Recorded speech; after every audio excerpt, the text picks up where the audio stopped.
Excuse me? Okay, PA system's on. PA, guys. Excuse me. PA system's on. PA system is on. Thank you, Tom, for bringing that to our attention. Greenwich Township Committee. Adequate notice of this meeting was given in accordance with the Open Public Meeting Act by mailing the schedule of the Township Committee to the express time for notice on a local newspaper, posting a copy on the Township Bulletin Board, and filing a copy with the Township Clerk. Members present: Bailey's. Yes. Torriello. Here. Fleury. Yes. Miliani. Here. Adams. Yes. Motion to go into executive session to discuss potential pending litigation, Warren County Prosecutor's Office, contract negotiations with Court Shared Services, Firehouse Land Lease, personnel matters, DPW, and I'm adding on there admin/CFO. Motion to go into executive session. Motion. Second. Discussion. Roll call. Bailey's. Yes. Torriello. Yes. Fleury. Yes. Miliani. Yes. Adams. Yes.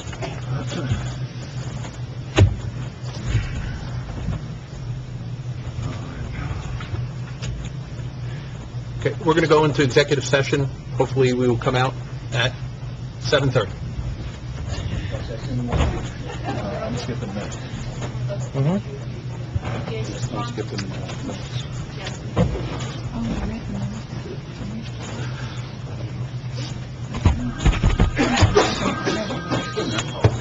The only one I can't do this. No. I was going to do a moratorium on cell phones too. Okay, I can. Did you read them? Are we on, Kim? Okay, motion to come out of executive session. Motion. Second. All in favor? Aye. You want to repeat the Open Public Meetings Act?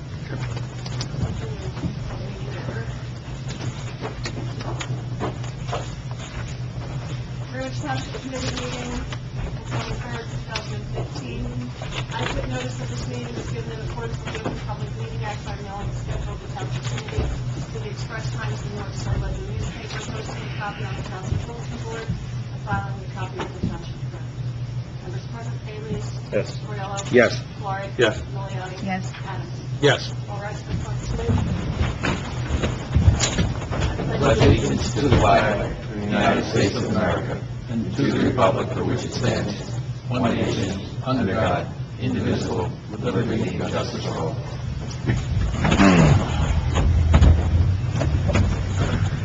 Make a motion to open the meeting to public comment.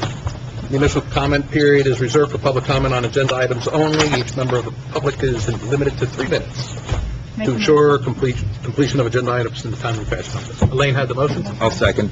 All in favor? Aye. Anybody wishing to come up for a public comment, feel free to come up to the podium.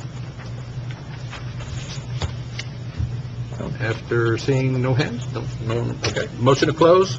Motion. Second. All in favor? Aye.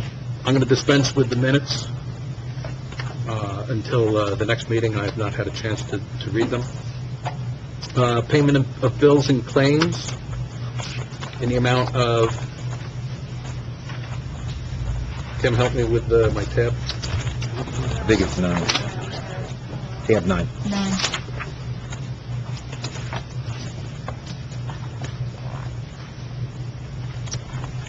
$321, right?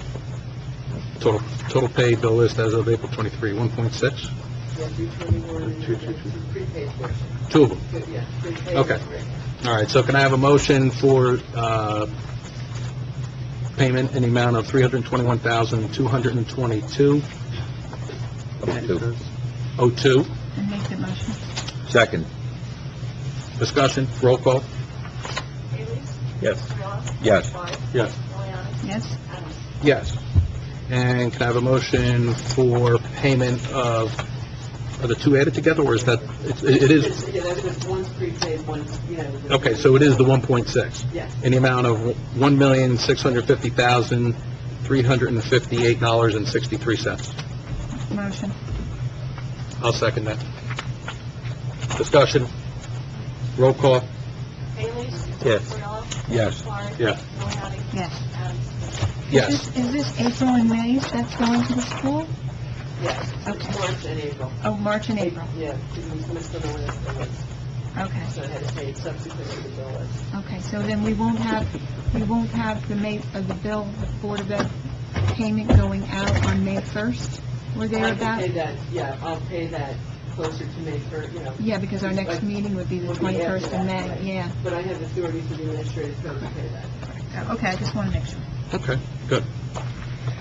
We have a couple of resolutions. Can I have a motion to adopt Resolution 2015-41, resolution authorizing refund of sewer overpayment in the amount of $3,135.51. Motion. Second.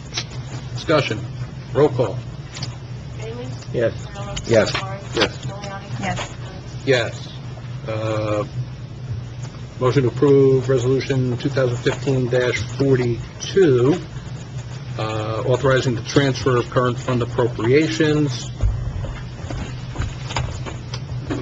out of sewer and into sewer treatment plant Phillipsburg in the amount of $8,000, out of sewer operating miscellaneous into sewer treatment Phillipsburg in the amount of $330.14, for a total of $8,330.14. I'll make Well- a second. Okay. Discussion. Roll call.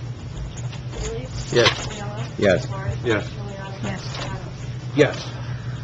Motion to approve Resolution 2015-43, emergency temporary appropriation for the fire truck for the amount of $47,445.94. Motion. Second. Quick discussion. This was just because it wasn't in the It temp. wasn't in the it wasn't part of the temporary, but wasn't initially part of the temporary budget, it wasn't part of the added on temporary budget. Okay. So, the next layer of it. Okay, And it is funded in full in the 2015 budget. very good. Thank you. Roll call. Bailey? Yes. Cordero? Yes. Savari? Yes. Miliani? Yes. Adams? Yes.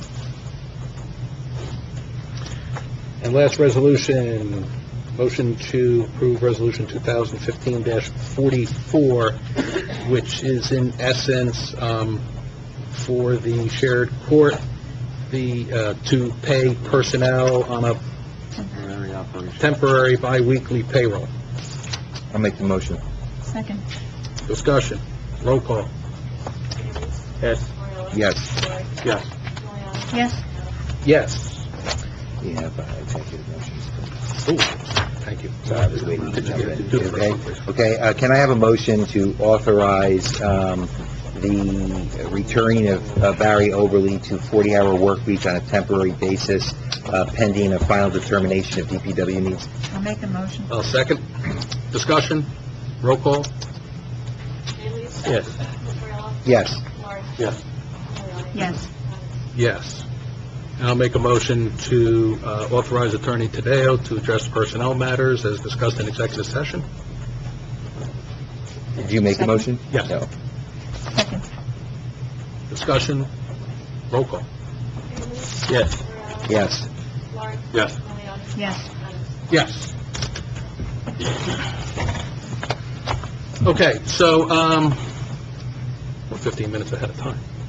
This is good. On the agenda, we have a budget discussion, and what we decided to do this year was to invite the three groups that typically request stipends out of the township, so that we can hear from them. This is part of our, and then we'll get into the full budget discussion that we're going to have tonight. So, are there any members from the fire department who are here for the budget discussion? Yep, he's coming.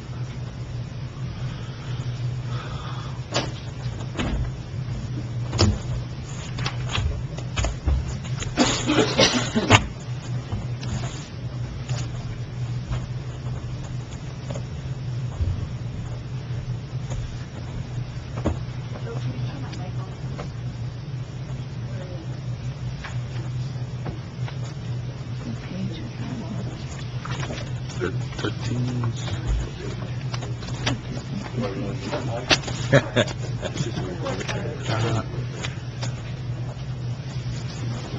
13. Not sure what you're looking for in stuff. Page 13. Want me to start where our preparation was last year and some of our downfalls, stuff like that, or shorts and stuff like that? Yeah, you had a budget, right? You have your income and your Correct. expenses. Like I said, the township, split down last year, got reduced by $15,000, the fire department, $60,000. Our total expenditures for 2014 ran at, let's look at my sheet here, I believe it's $96,000. So operate the fire department, yeah, $96,548.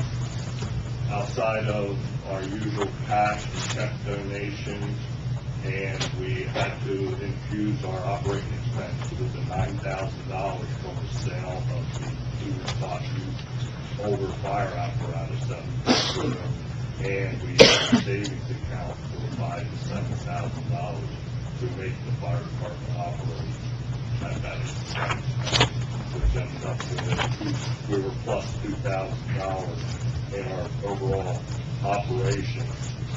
One thing that we did get, that was already earmarked, we got a grant from Bristol Myers Squibb for $5,000, but I had to put together a project which was the turnout gear washing machine for firefighters, which over time we were spending near, I would say probably $1,500 a year sending turnout gear out to be cleaned, UPS, things like that. Now it's just water and detergent, and the firefighters time. So hopefully savings there, and the turnout gear will be cleaned all along. When did that go online? We put that was all finished up here, I think right around January or December. So December was before Christmas. We had that all done. 4 months ago. 2014. Okay, good. We put that in service and stuff. But some of the other things, and as I explained here with our capital and stuff like that, we're at crunch here with our air packs. Our air bottles that put the air supply are at its 15-year limit, and our air pack manufacturer, Survive Air, no longer is a valuable company. They are bought out. Their name's Starion. Our air packs, when we have a breakdown, are taking anywhere from 3, 4, 6 weeks to be repaired. That means that's one less firefighter to go in and fight fire, why air packs are broken down and stuff. So we're in dire need. The air pack bottles alone, we have 1 spare plus 10. We have 19 air packs, and we're going to need over 60 bottles at a cost of almost $600 a bottle. That's not state any repairs to these old packs that the manufacturer is not making parts anymore to repair them. So that's why my request was for a new outfit of life safety devices, SCBA, as a capital expenditure from the township. As for increasing, like I said, we hit our savings account. I'm not going to have the $9,000. We can't afford to sell any more trucks. We need what we got to provide fire protection. So right now, I'll be missing that $9,000 plus what we took out. I don't want to hit our savings account because that is our emergency line for breakdowns between the malls and coming to the town. We can keep that fixed, get a fire truck fixed, and things like that. How much do you have in the account, and what is its purpose? In the savings account, right now the savings account has $53,000 in it, but that's split in half. Almost 30 of it is when the fire department started our building fund.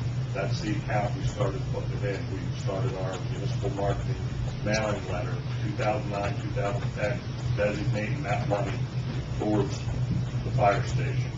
And since then, we've started a checking account because we've done a negotiation and got different plans done. So, and in that account, there is, matter of fact, I just ran the account numbers here, $38,500 in that checking account designated for the building. So, them two accounts are holding near $70,000, plus we have a mutual fund that the fire department booked when they sold the old fire station on East Washington Street, and that's sitting there with about $75,000. So we have between $125,000 and $140,000 for the fire station moving forward.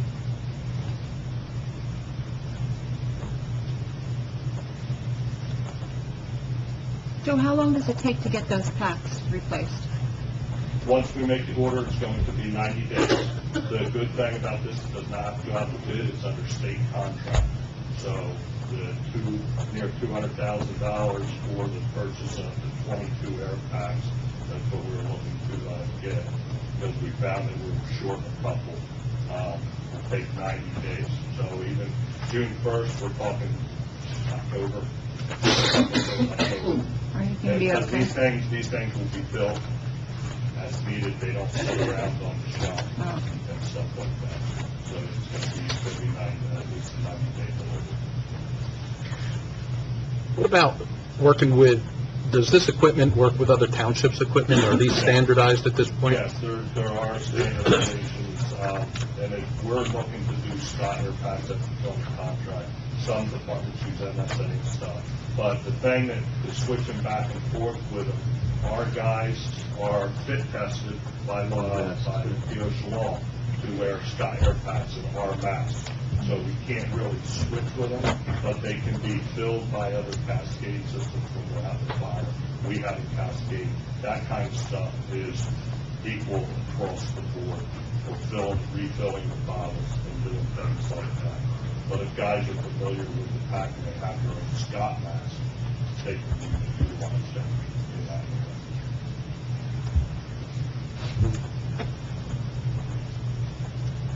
Okay, one other question I had for you. One of the vehicles on the capital plan we have is the 2015 Ford F-450 crew cab enclosed utility truck. Correct. I put in a request along with that was to replace our 1992 support utility van with that utility vehicle. Once again, that vehicle we bought that used late 1999, 2000. Has 191,000 miles on it, and it's only a one-person vehicle that carries all the traffic control, our spill materials and stuff like that, where we're looking for the F-450 is going to be a four-man crew cab, enclosed utility box, and that's what we're using for. That's going to be our fire support, incident support vehicle, and to bring that stuff out there to secure a scene, accidents, divert traffic, things like that. Fire police would utilize that, firefighters would utilize that. Accidents, that'll be probably the second or third truck coming up to the accident scene, especially hazmat. We've got to control and hold back spills from getting into the stormwater system. Okay. Any other questions for Joe? Okay. Thank you. Thank you, Joe. Thank you, Joe. Appreciate it.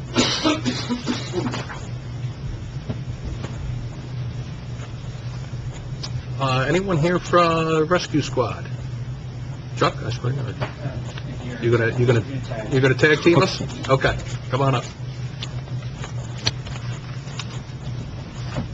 Actually, I'm going to let Gary come in mostly because he's our treasurer and the money end of it. If there's any technical questions or something that will come up.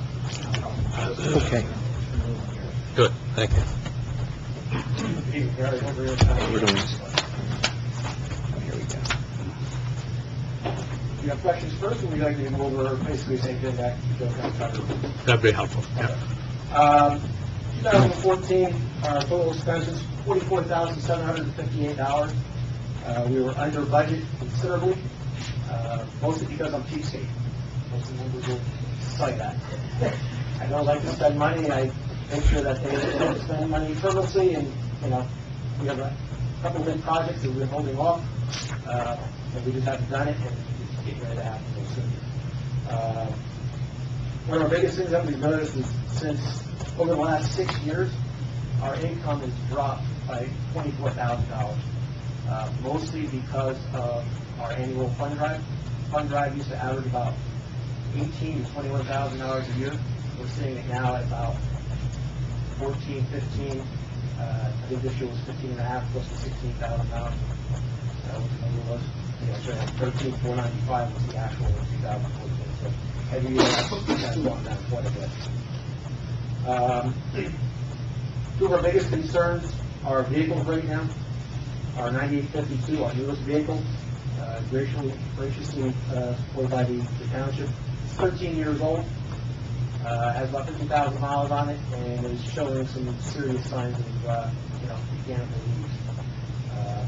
Our second ambulance is 21 years old, got 30,000 miles on it, and again, has its challenges. Both vehicles, whenever they need repair, our primary ambulance was out of commission for about 6 days while Ford tried to manufacture an emergency brake cable for it.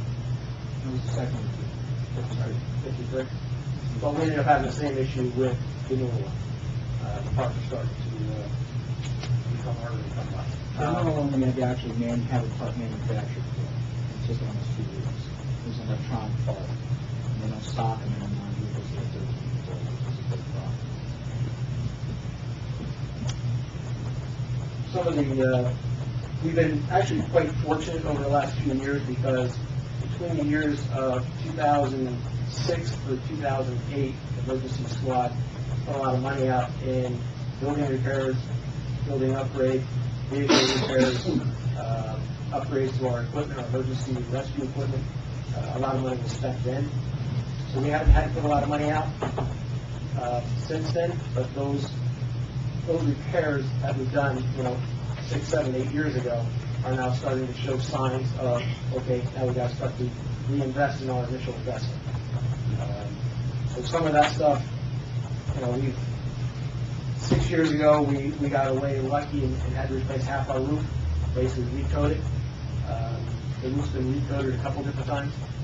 It's getting to the point where now we're looking at about $15,000 to replace the roof. Fortunately, it's not leaking right now, but that's something that we need to keep on, in the horizon for over the next couple of years. Our front stucco, building paint itself, I'm not really sure how the stucco is staying on the side of the front of the building as well as it has, but it has 42 years old, but it's definitely got a lot of cracks in it, and it's just, it's staying on there. This is the brickwork?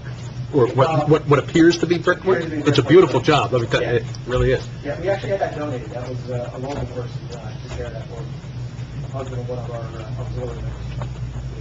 Did a fantastic job. It looks great. Yeah. So all in all, the emergency squad financially was very strong. We sold the house that the squad owned back in 2003, and we were able to invest the money back in the market for really good. So we were able to live off of that, and that helped finance our $148,000 building renovation that we did, that the emergency squad was able to do themselves without any cost to the taxpayer. We did that all out of our funds. And with that, we've been, like I said, overall, we've been in pretty good shape. The emergency squad has talked about it. We understand what the situation the town has been in over the last several years. I've been up there expressing my disconcern from time to time. Although I didn't get a chance to attend the last meeting, I did watch it online, and I got to tell you, I was quite impressed. The report that Mr. Morrison gave the township with regards to your bond status and what you guys are going to be able to do, hats off to you. Thanks for that. I like to see what's happening. With that, the emergency squad is backing 100%. We've been fortunately extremely stable financially over the last several years, thanks to the generous donations of the township residents, the township committee, the governing body, and the support of all our dedicated volunteers. The squad gained taxpayers also. We're very proud to hear of your accomplishments for your 2015 budget, especially with your capital improvement plan that's going through 2012. The reward potential to the township residents is going to be enormous. No question about it. Since our financial status has been pretty stable, what I did last year, I came here and begged and pleaded, and, don't take away our money, don't take away our, don't cut us, take that as $7,000 away. If we feel that we're comfortable enough, you're not gonna hear the committee do that again. Okay? We're okay with taking that cut back down to $28,000 again, that's fine. At the same time, as a result of our ambulances being in the condition that they're in, we've been shopping for an ambulance, and we feel that we're in financial stability to purchase that ambulance outright ourselves. We're not going to go back to the township, we're going to the taxpayers after that.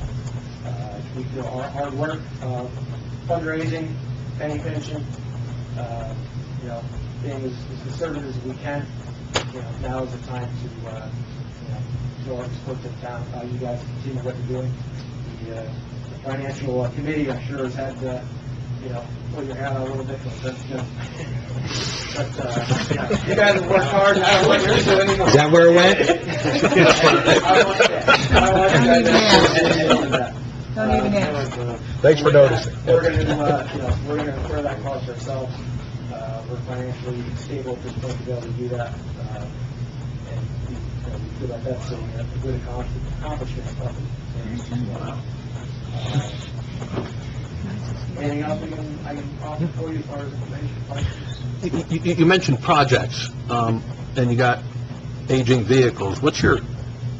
And I appreciate the fact that you did come in under budget. I mean, it's difficult, for anyone who goes through this kind of stuff. You seem to pay attention to where the money goes. What's your overall savings kind of position, and what are your upcoming projects over the horizon? I mean, you got some pretty old vehicles and repairs, it looks like, coming up. I mean, initially, our equipment and ambulance fund.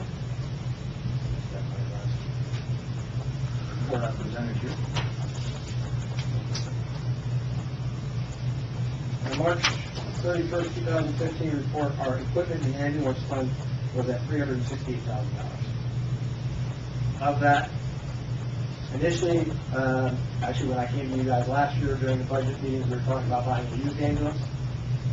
Our progressive pursuit for that is dwindled. It's not a realistic possibility. Everybody else is under the same idea, and we call it decent used ambulances, something that's just a couple years old, maybe 15, 20,000 miles. Not going to happen.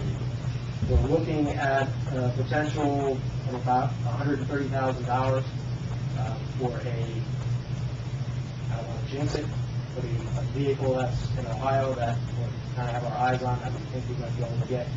And that's basically a stripped-down model. It's going to cost us about another $12,000 to outfit it with equipment, suction, oxygen, miscellaneous medical supplies, another AED, things of that nature. So that's basically going to take a huge chunk out of that. And that's going to happen this year, probably before, that's why.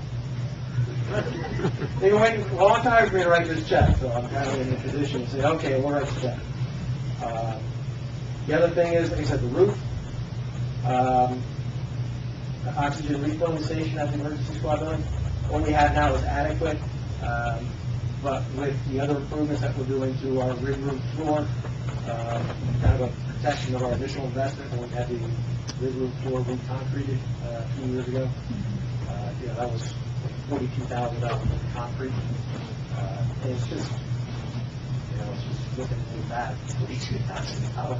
So we wanted to spruce it up a little bit and put a protective coating over it to make it last a whole lot longer and look a little bit better.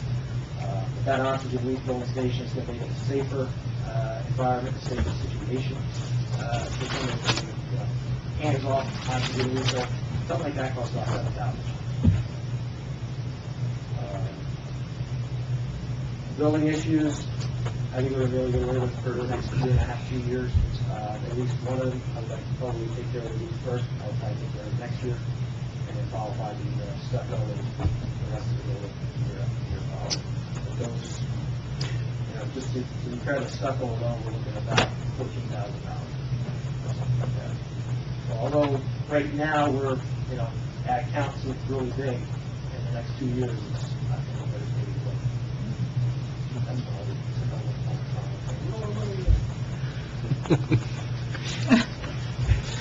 Now, you've, with second due and whatnot, those issues from last year have been able to work themselves out. You made some Yeah, we, actually, you want to take over on that? Yeah, I'll let Jeff know about that a little bit. As you probably know, Bloomsbury is,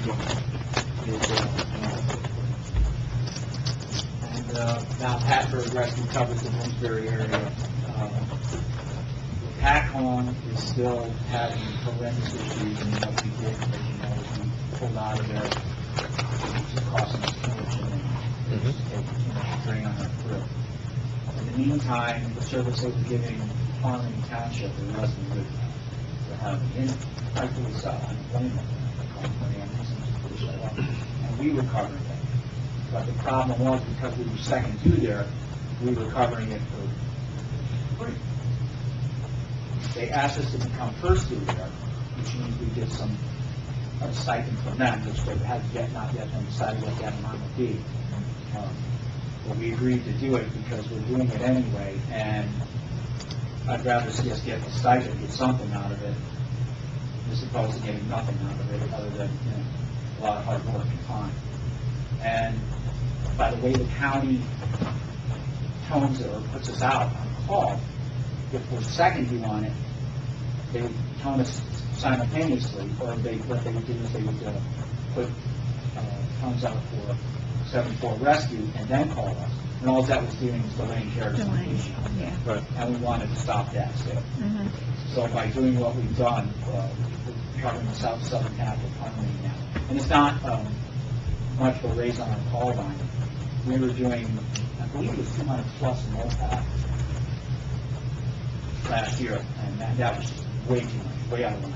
We had a lot to do running on our equipment, and definitely focusing on our equipment. But Harmony is thinking around 100 calls. This is normally the area that we're going to cover for them. So that's going to bring their call volume down, hopefully put a little less strain on it. As Barry was saying, our home ambulance 9852 has a major issue coming up. It's probably going to cost, I guess, what it's called, $4,000 or $5,000. It has an oil seal leak, unfortunately. That's something you can't go on forever. So what we're hoping to do is get the new ambulance in and then put that one down. Take 53, our old 21-year-old ambulance, and maybe make that into a fire rehab, which should be useful. Now we have 2 fire departments. What's the turnaround time on the new ambulance? From what Well, it point? depends. If we get the demonstrator, probably get that within, what did they say, 6 weeks maybe? Some month? But that's just getting it here, then it has to be Lettered. painted, right, lettered, set up for stretcher, radios, that all takes time. Yeah, what is it all If we end soup to up nuts? not What's the being able whole to get that, project? We have to go to an engineered one, or one that's going to cost more, and Gary's right, we'll have to receive it for $100.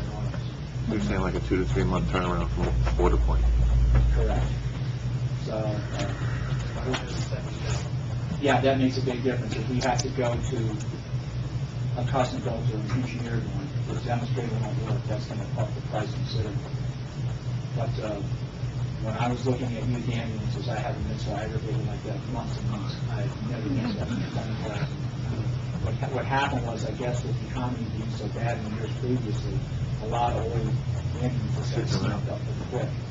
And what I found out was a lot of stuff laying around was just junk.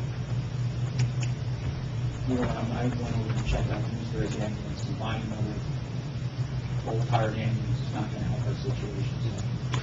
So you really, just to summarize, you got 2 vehicles you're looking to replace, one for 150, one for 170. Am I hearing that right? Yeah. Well, we're going to replace the one ambulance and put 9850, repair 9852, which is our permanent on the secondary role. And we'll take 9853, which is presently in the secondary role, and make that into a fire rehab unit, which we can probably last a long time, being that probably won't be long, 3 or 4 times. Okay, all right, so you're looking to buy one new and then repair the other one? Correct. Gotcha, okay. That's what we're going to do. Because you're already out of money. I'm sure you picked up on that. And also, when we were speaking with Harmony Township, the other part of that, allowing us to coverage area that we're going to cover, they're going to allow us to solicit our fund right in that part of Harmony Township. Oh, that's good. Servicing Harmony and Stewartsville, yes. We would like to be able to solicit funds there as well. We forgot to ask for a pretty big note. Will their committee match us 1 for 1 on the stipend? Good question. can always hope the noise drink. They've got, Well, you. they've got three other rescue squads that cover the town that are getting stiffened also. Gotcha. Belvedere, Oxford, and Franklin Township are all sharing in their stiffing. Gotcha. So that's basically, and long and short of it, unfortunately, EMS in South Warren County has really taken a hit in the last year. And there's times during the day, there's Greenwich and there's Phillipsburg and Greenwich. Period. That's all there is. And that's kind of a scary situation, so we need to be on our toes. And we think we'll for the challenges is to work with people, but again, it's a lot of things. Any other questions for Chuck? Thank you. Thank you. I Very think good. you did a Thank you. job. Everyone.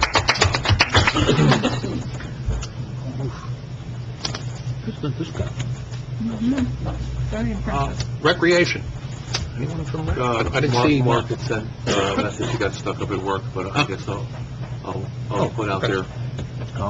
At the last couple of meetings, they were discussing, I guess, the out with the old 501c3 and in with the brand new. And that's gonna take a little while for the structure, for them to get the ball rolling and start generating some funds for the year. So, their request was to the township committee to assist with the purchase of dirt for the fields, which is quite costly. It runs anywhere between $10,000 and $15,000 a year to maintain the softball and baseball field. So they would like to present that request to cover for this year and possibly next year. It wouldn't be a permanent stipend for now until we see what the new 501c3 can do with their new projects and generate their own funds. Can you, Joe, look at that and make sure that that's exactly what, you know, what we need in terms of money? for that? Absolutely, we can look at it. I mean, that was just the initial number, but we can fine tune it. I can go over it with Joe and DPW, but I know Mark Hellman was asking for that. How long does that dirt last? They Is it replace it annual? every year, yeah, it's annual, right, Joe? We pretty much replace that dirt on the field, probably annual. They put a mound of dirt out there and they spread it, yeah, it gets torn up pretty well with the weather and whatnot, so. And it's a clay base, build mounds with clay bricks and things like that, so it's pretty fairly expensive, so. But that's the request in from Rick. Okay. If they need any help with the 501c3, I certainly can help Sure. with fundraising ideas and things. Okay, hey, Bob, in terms of order here, I may go out of my order, but do you want to go into reviewing the budget at this point, or do we got to clear some of the capital ordinances? I was going to say the ordinances until after our budget discussion. The ordinance is complete. Okay. So do we want to get into the 2015 budget discussion at this point?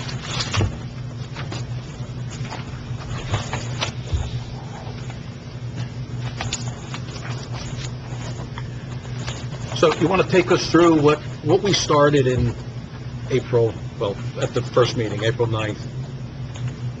And then Before that, yeah. But at least from there, we had a point in the sand, and then where we ended up today. Yeah, at the last meeting, I had put together some revenue and appropriation schedules that were tentative, that would have yielded a slightly over 4-cent tax increase in the municipal focus tax. There were numbers in there that were estimates that had not been firmed up. And during the intervening 2-week period, most of those numbers have been firmed up. Some were higher, unfortunately, than we thought they were going to be. Some were significantly lower than we thought they were going to be. In addition to that,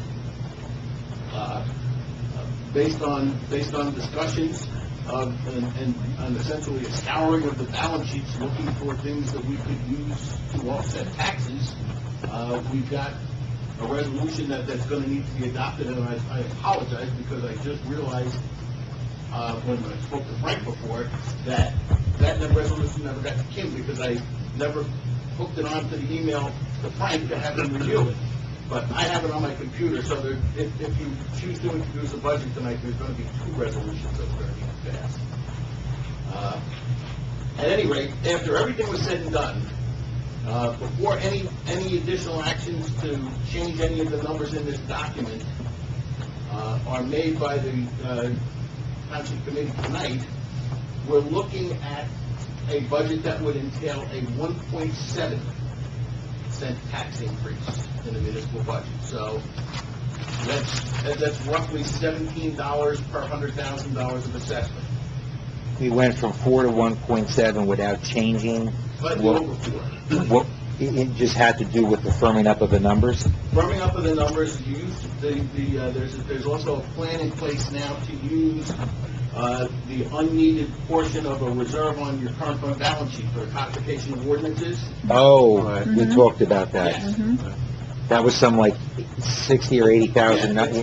There's 89,000 and change on the balance sheet, and it was determined that 20 was all that was going to be needed. So one of the resolutions is going to be to cancel the difference and use that in lieu of taxes.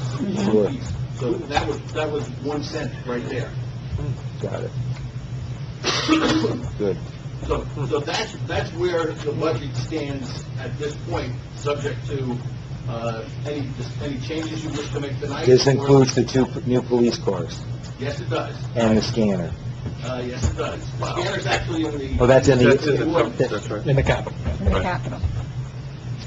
Or I can go over some of the highlights that are in there. Yeah, what do you know? We can hit that. The capital.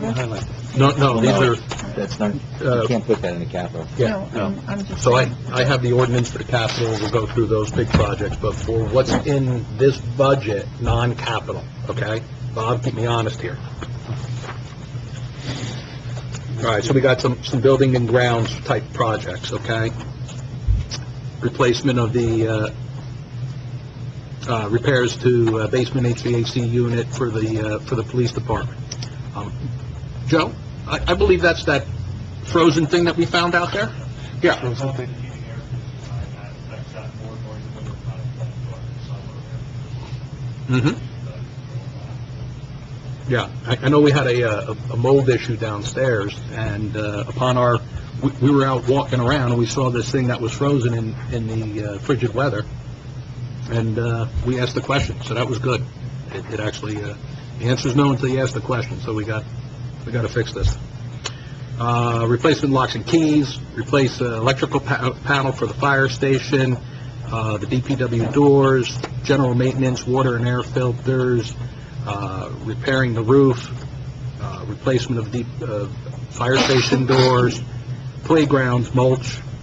So if you've been in the playgrounds, all of the playground equipment, painting, general maintenance type things that have not been happening there. If you go in the playground, you'll see the mulch, and hopefully we can get some nice new mulch in that area.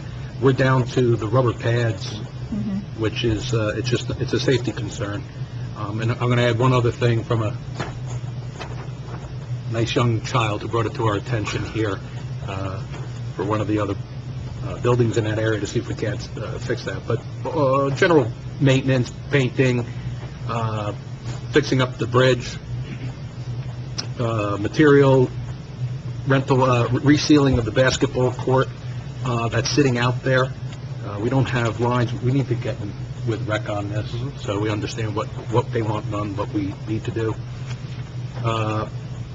Repair and construction of the new interior walls for the salt shed, replacing two man doors on the storage buildings, exterior lights, dawn dusk DPW building lights, painting and sealing, those type things.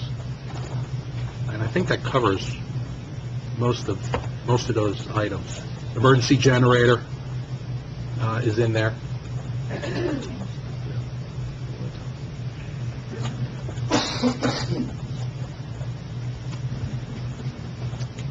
Fire vehicles or not? That's part of capital. Right. Yeah. All right. Did I kind of miss anything there, Bob? Were you I keeping? covered it. So it does cover the two police cars. It does cover the technology for the license plate reader. That's the license plate reader is in the ordinance. That's it. That one's in there. think that's all I have. We have it. Can I see that? This is, been brought to my attention.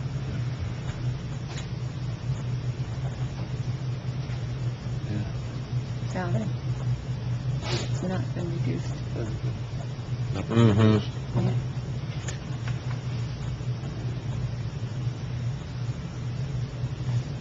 Oh, yes. That'll be a savings. Julie? Oh, you couldn't read that. That'll be a savings. It'll come in on the budget. Yeah, so. Yeah, we, Yeah, okay. yeah, so well, that's part of our salary ordinance. Okay. Right. That we'll do after the introduction of the Exactly. budget. Good catch. Any other major initiatives that I missed here on the buildings and ground?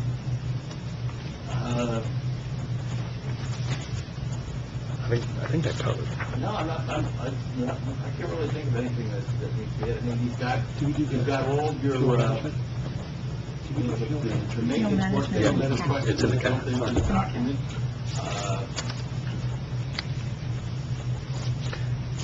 I can read off the capital. Yeah.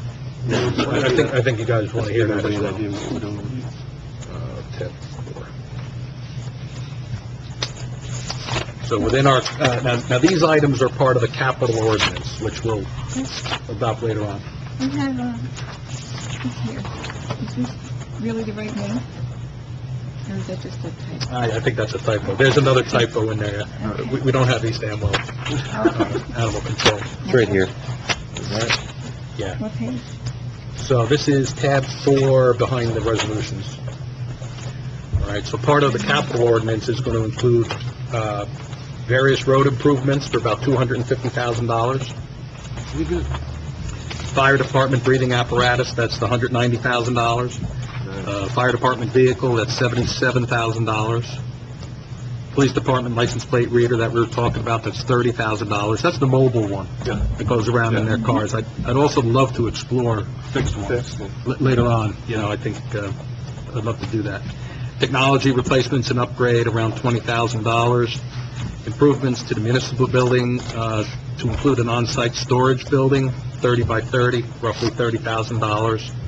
Improvements to municipal building security system, $11,500. Improvements to municipal building emergency generator, that's $75,000. Fuel dispensing system at $25,000. And a heavy-duty dump truck for DPW. That's the large grade unit for $150,000. So those are the items that encompass the capital plan.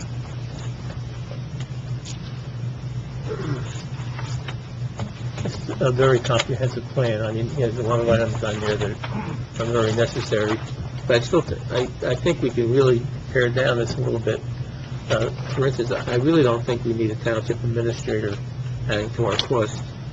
And one of the items that, you know, a lot of things we voted on before even sitting down. Last year, we sat down and went over everything item by item. We had all these budget meetings. We never did that. We never went over all these things. And we've already voted on a number of things, like a dais for us to sit at here, which cost us $8,000. Do we really need that? We didn't vote on that. We didn't do that. That's not in the budget. I have no idea what you're talking about. Threw that in, I don't know. Yeah, We did not do that. That's not in this Well, budget. we voted on, No, we did. We did not. purchasing it. We did not. No, we did not. What meeting were you? Bob, is this in the budget? Replacement of a dais? No, sir. Okay. Well, I remember voting on it. Well, you remember incorrectly. We did not vote on that. It's in our plan, I know that. It's not in the capital plan either. Capital plan. Well, and, No, you may be confusing that with building, with When we reviewed it. fixing and repairs that are being done to the building, like I'm only doing necessary things. We looked at Air quotes. systems, We looked at quotes, but we Yeah. didn't vote on But that's anything. part of the plan, right? no, that's, those were estimates that we're just looking Well, at. just estimate. So we're not gonna do that. No, That's not part of that. Nope. that is correct. So, okay. Unless you want to do it. If you'd like to donate it, that would be nice of you, Okay, yes. all right. It'd be really nice. All right, I'm happy to hear that. So, you know, the township, we have somebody who does that job right now. Do we need to really add another, how much are we going to be paying this township administrator? We don't know. We haven't even interviewed yet. So, I mean, Looking in the past, when we added another person or another position, we always decided on the general salary before that. Why haven't we done that in this situation? Because there's different directions we can go in. We want to keep our options open with regard Correct. to an It's a full-time administrator. position, though. Yeah, but not to mention, look at the amount of capital improvements projects we're going to be working on. We're going to need someone to be managing those and looking, overseeing that kind of stuff. And We've it's been not working only a lot that, more it's work happening it's also the grants that they We've need been working to, diligently, Angelo, for the last... And I appreciate that. Well, let me finish. I'm not taking away from anything that you're doing. Let me know when you finish. I appreciate everything that you're doing. I'm just trying to give options to keep this budget down, okay? And, you always say, what can you contribute to keep the budget down? And that's something that I'm contributing. Why do we need this? Well, we have less people here, and we're outsourcing a lot of these things.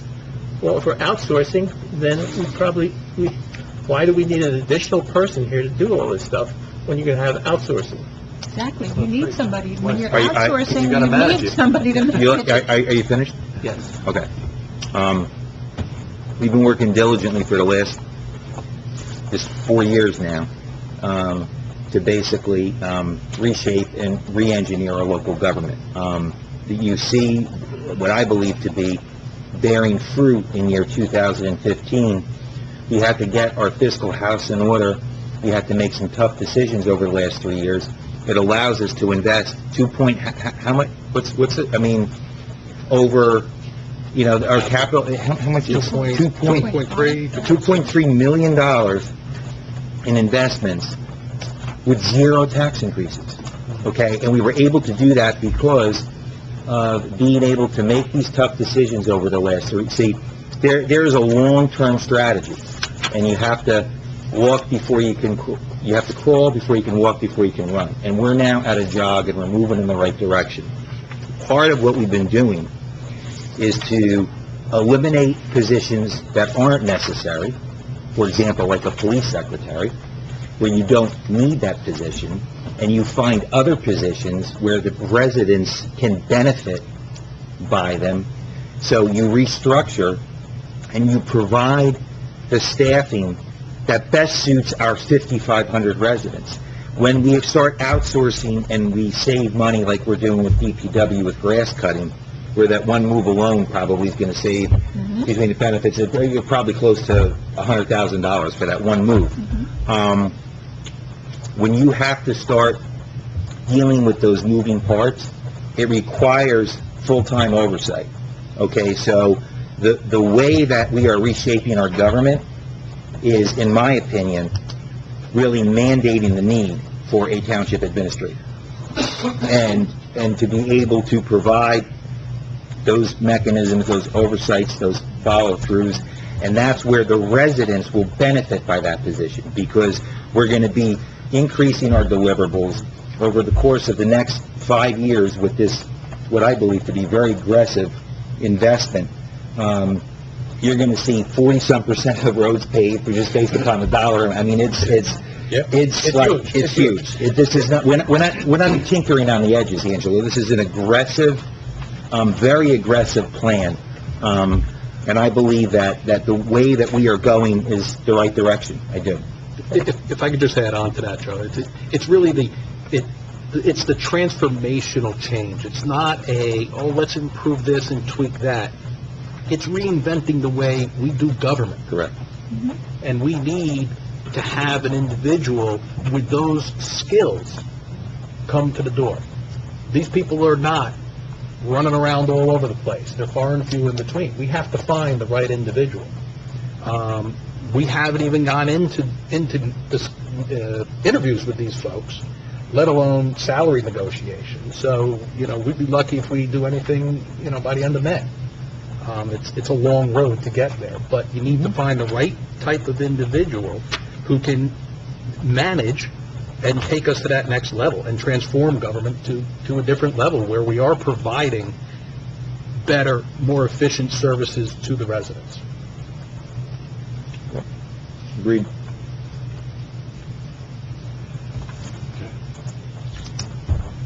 So we're still on budget. told you to take some of those things into consideration for the budget numbers, because you set aside money for that. There's money in the budget. Okay. I didn't see it on the line item. It's in- I didn't see it. I went under administration.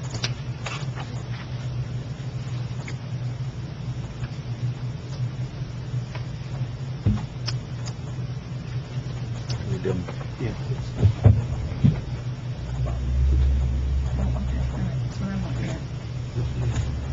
So we're not advertising. Mm-hmm. We're not advertising. Got it.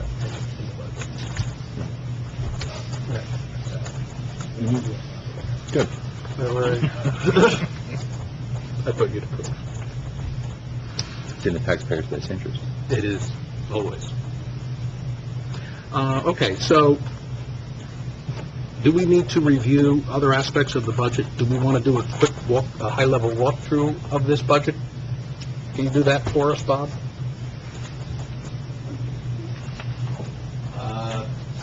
The budget as presented includes there's two sections of the budget according to the way the state form is laid out. There's a cap piece, which is subject to a state law which limits the amount that you can increase your budget on an annual basis to a cost of living adjustment known as the implicit deflator price index for government, which is a very difficult number to find. Thank God the Division of Local Government Services finds it for us. Anyway, you have a 1.5% permitted cap increase. The law allows you to bank prior unused cap increases. You are below your cap. The cap budget for 2015 is just under $3 million. It is weighted roughly $1.4 million for salaries and wages, $1.6 million for all other expenses, which includes the health benefits, the pension costs, all the tools, equipment, etc., all your insurances. So that's the breakdown there. The non-cap piece of the budget includes your capital projects, which includes your required down payment for the ordinances that you're going to be adopting. It also includes some money for road overlays, $45,000, because you're going to be transitioning from a fix as needed to a plan to modernize your infrastructure. Correct. So we didn't want to take that money away. The theory was, working with Jim, don't take that money away, because we're going to have to wean off of it over a 2 or 3 year period. So you've got that. You've got your debt service. You have one bond issue outstanding, which has got $1,130,000 at the end of the year. Your required debt service for 2015 is a $55,000 principal payment and interest that will cost you roughly $37,800. You also have the lease payment on the fire truck that was the subject of the resolution earlier, and that payment is coming due, and it's just under $47,500. That's funded in this budget. There was a $10,000 emergency that was passed last year when the conditions in the police department came up that you needed to do some fixes to the building. That is being financed in this budget. In addition to that, you have the single largest appropriation other than police salaries in this budget is an appropriation entitled the Reserve for Uncollected Taxes. And that's at $500,000, the same as it was for the last couple of years. People don't understand what that appropriation is all about. Give me 2 minutes, I'll give you a quick primer on it. The township is responsible for billing all of the property taxes that the residents of Greenwich pay, but you don't get to keep it all. The biggest piece of the property tax that gets levied and collected by the township goes to the schools. The next biggest piece goes to the county for regular county taxes to operate the county, but then the county also has a couple of dedicated taxes, an open space tax and a library tax. After everything's said and done, roughly 15% of your total tax bill represents municipal taxes to fund the operations of the township. But regardless of whether you collect the tax or don't collect the tax, you have to give the money to the schools in the county in equal installments. The county is 4 installments a year. The schools, you work out an agreement with them as to how you're going to pay them. So as a result, if anybody doesn't pay their property taxes, it would throw you into a deficit situation unless we built in a reserve for uncollected taxes. And that's essentially what this number represents. It's an estimate of what may not get collected that is needed, and we add that onto the total tax base, and it becomes part of your tax rate, by the way. That doesn't get equally distributed or distributed proportionally. So you've got about 8 cents worth of your tax rate is the reserve for uncollected taxes to cover what you're going to have to give the schools in the county, whether or not you collect it. And when everything's said and done, the 2015 current fund budget, as it stands right now, is $4,138,000. Last year's, the modified appropriations was $4,016,000. So you are up from your modified budget of last year by roughly $122,000. Bob, I'm going to have to ask you. $132,000 of unidentified deposits from 2014. Have you, those funds, if they're all proven to be township non-escrow type funds, does it help our budget? Okay, let's talk quickly about that. It could help you in 2 different ways. First, if we identify those monies as being 2014 revenues, we will move them from the balance sheet liability account that they're sitting on right now, because we didn't want to categorize them as any other way, into operational accounts, and they will drop into your fund balance, your surplus account. So if $130,000 that's currently unidentified becomes identified and turns out to be all revenue, your fund balance goes up $130,000. On top of that, since the revenue anticipation model in New Jersey says you can't anticipate collecting something in 15 unless you collected it in 14, well, if we're going to raise our revenue amounts in 14, then we can raise them in 15's budget too. So it could have a double impact at this point, because we would be able to use more fund balance because we'd have more fund balance, and would also be able to raise the revenue estimates and reduce the tax that way. So if those items can be identified with certainty, then an amendment, if you introduce tonight, an amendment would be appropriate at that time, if that's what you care to do. If you don't introduce tonight and we want to wait to see what those items represent, then we can do it at the next meeting. But it's your call. The state of New Jersey was expecting budgets to be introduced over a month ago. Well, you know my position on the temporary budget, okay? I don't want to see another resolution for emergency appropriation. That's me. I'm on both. Last year we had it done early, and they couldn't take us. We were done on April 17th. Very close to the time frame from last year at this point. The difference between, and this I don't know if it's a major point, once you introduce a budget, you cannot do any amendments to it until the date that you schedule your public hearing. So the budget resolution that's included in this document would have your public hearing be held on, I believe it's May 21st? Yes. Which is the requisite 28 days. You cannot do anything with that budget for 28 days. On May 21st, if a set of amendments has been discussed and informally agreed to during the intervening period, we could have a resolution ready on May 21st to amend the budget. But depending on what's in that resolution, we'd probably have to have one more hearing. Okay. If it was only small amounts, we might be able to get an approval to adopt that night, but I would suspect that any amendments that would come based on the introduction of this budget tonight would probably trigger a second public hearing, because any line item that changes 10% triggers a secondary public hearing. Those unidentified funds, are they all from 2014? Yes. How do you get that much in unidentified funds in 1 year? It's actually in a How does that happen? Well,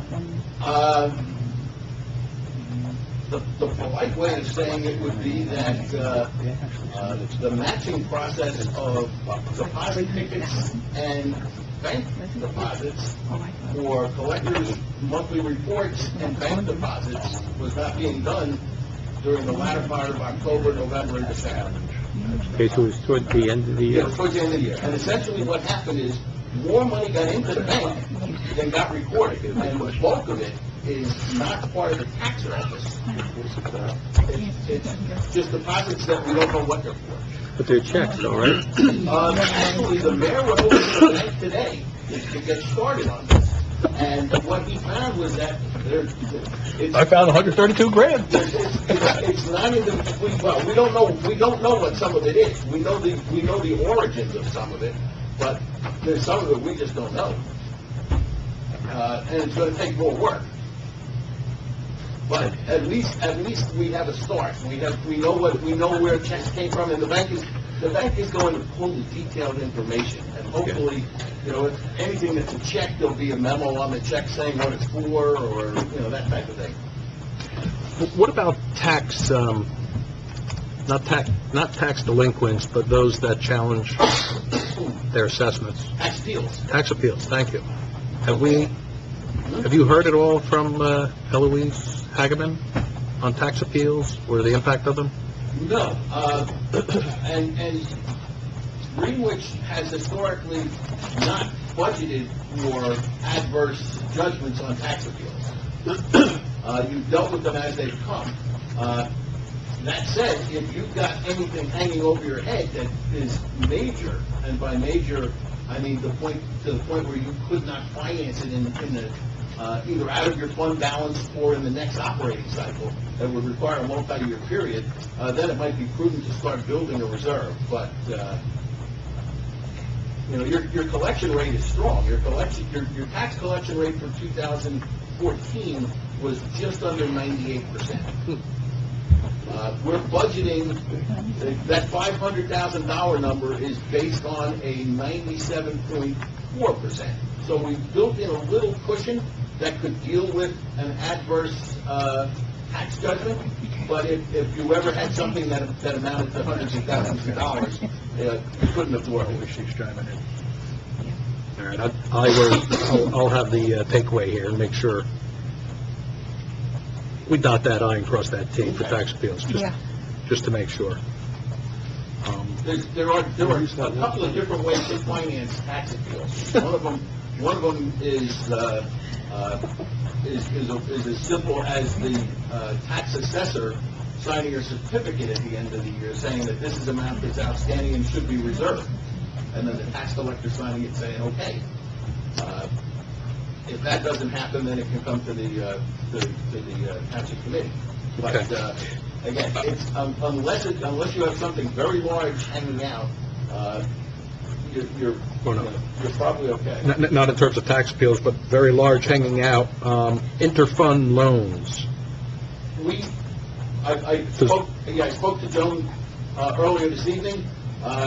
The one item is going to be dealt with within the next day or two, and I just recently sent her an email giving her the breakdown of the other one, because the sewer operating account, that's simple, there's only one bank account. The trust funds, there's actually 7 different bank accounts in the trust funds.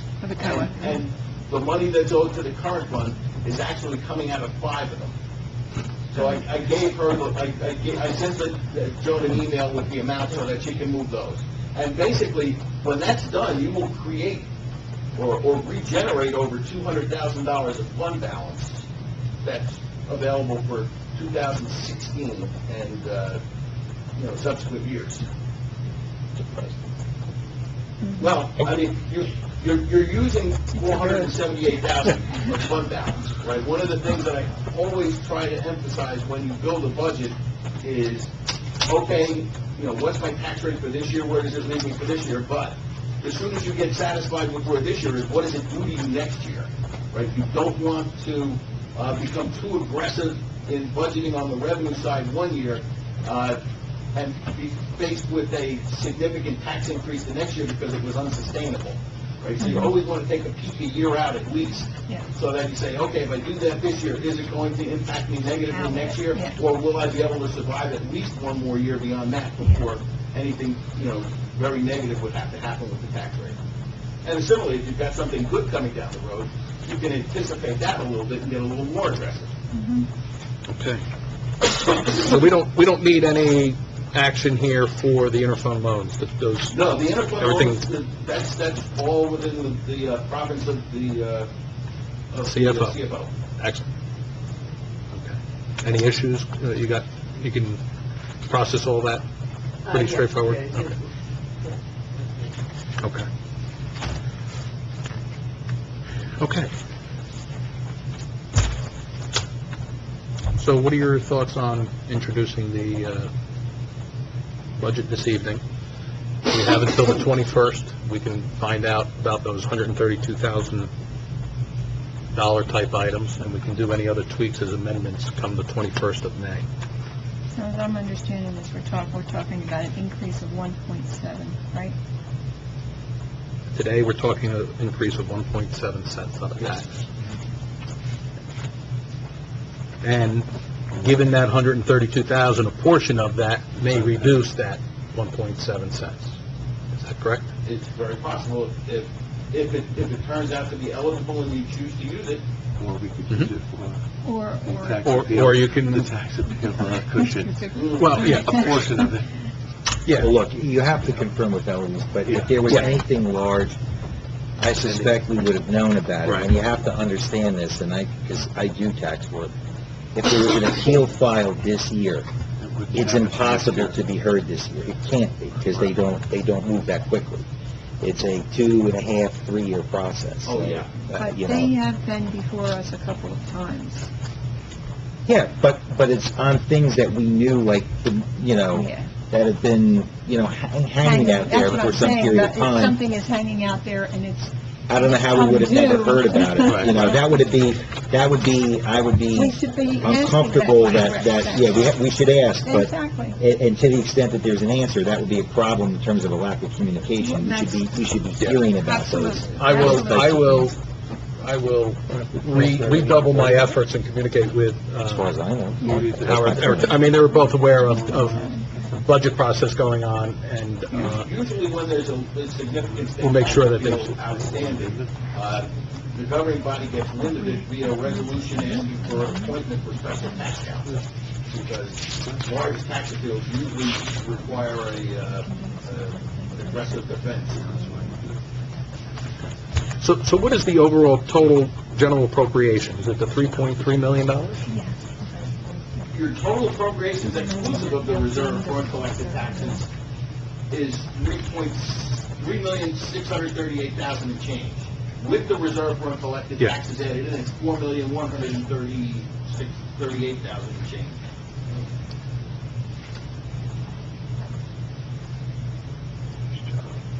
Like I said, that represents roughly an increase of somewhere around $112,000 or whatever I said over last year.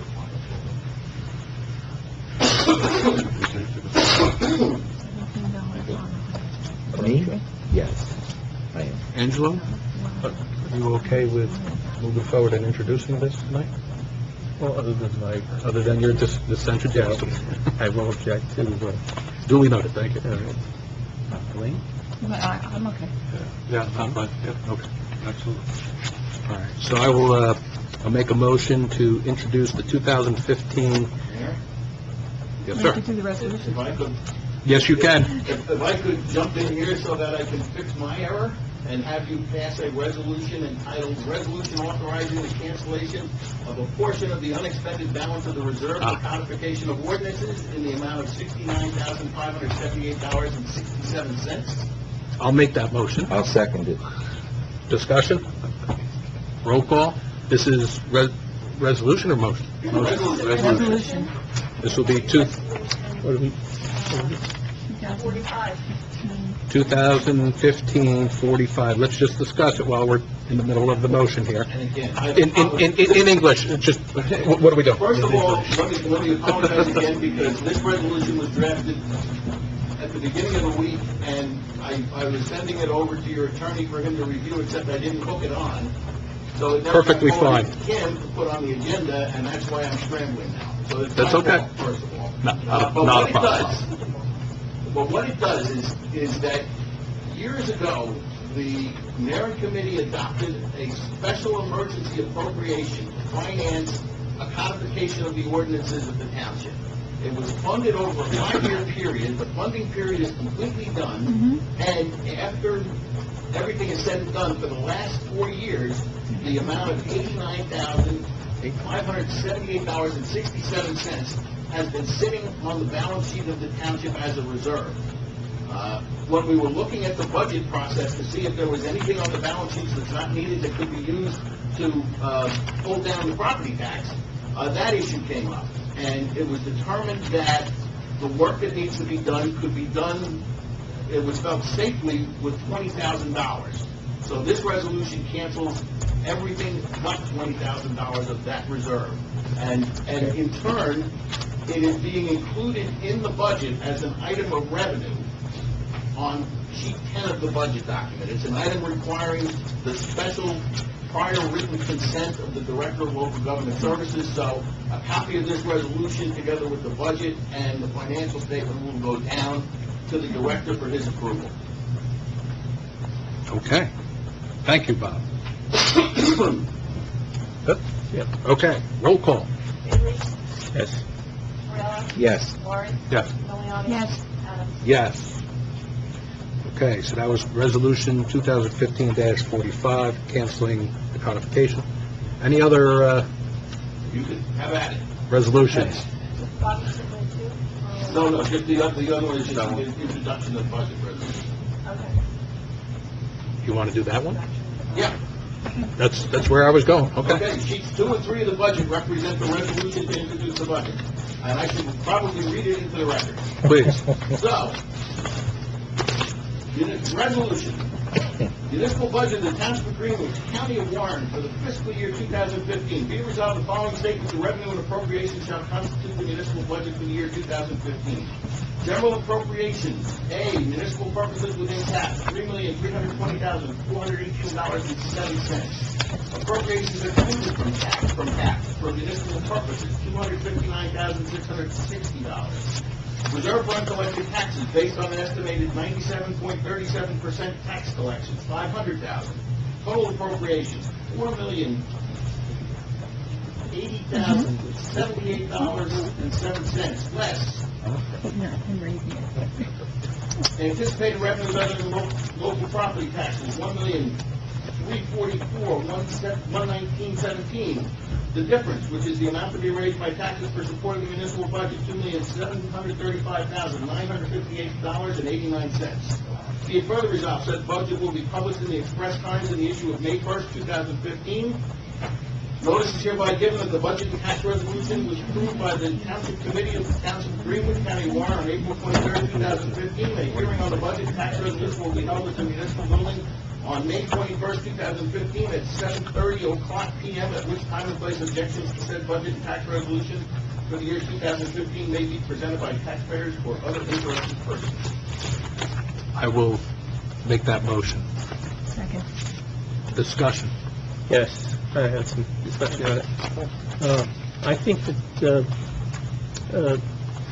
my only objection to this is the township administrator, which I think is a good idea, but I think it could be phased in time with retirement of certain individuals.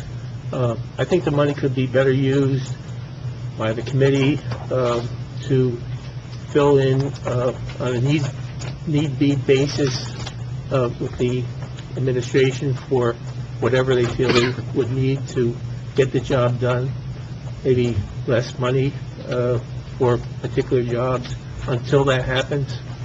Just like you're working in some of these assets, replacement of assets, work that in as need be, as retirements come up.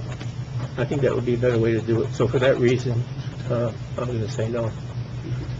Well, I want to just offer first my thanks to Mayor Adams and Committeewoman Emiliani on the Budget Committee. And Bob, I know you work very hard, and Joan, in providing all kinds of information so we can kind of get this together. And I have to tell you, and again, as I said before, and it bears repeating, this is a long process. We've been working diligently for years in making some hard choices to turn the corner, to get to a point where we can invest the millions of dollars we're investing with zero CAC, with zero increases to the residents.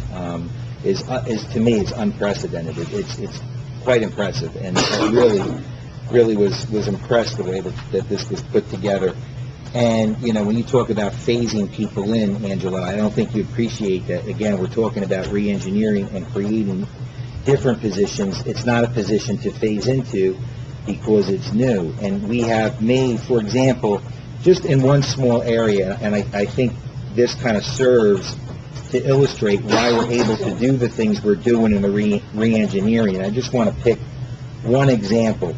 In 2011, the township legal expenses was almost $300,000 a year in 2011. Last year, in 2014, it was cut by more than 50%. In 2014, we spent $142,000 in legal expenses versus the almost $300,000 in 2011. So just in the last 3 years on that one line item, we've reduced expenditures by more than 51%. I mean, these are the types of cost savings that we've been doing that allows us to take monies and deploy them, in other areas. And I think that one example alone really can, if the residents are saying, where are you getting this from? It's because we're being more efficient in other areas, to be able to do this. And at the end of the day, it's going to be additional services for the residents. So this is really, I think, It's our first big step forward. it really is. It really is. And, I absolutely support it. I have to say, Jim and Bob did a yeoman's job in this. I had very little input in this, so I think that, it's very creative, and it was the steps that we wanted to take to move forward in changing the way we do business in Greenwich, which outsourcing is going to become part of it, and I think you did a wonderful job. Outstanding job. Well, thank you all, number one. Elaine and I have been doing this for quite a few, too long, quite a few years, where it boils, I'm sorry to say, but it boils down to very few things, very few levers that control the municipal budget. And, without that support, it's very difficult to move forward. And really, everyone in the room, all the professionals who have chimed in, Bob, your help has been exceptional in all of this, and I apologize for all the phone calls and talking your ear off on and on and on. But, at the end of the day, change is difficult. Change is a very difficult thing. Even though we as humans always say, oh, I love change and whatnot, we're programmed not to change. We're programmed to simply say, well, because we did it this way, we're always going to be doing it this way. And if that were the case, we'd still be walking on all fours in my mind.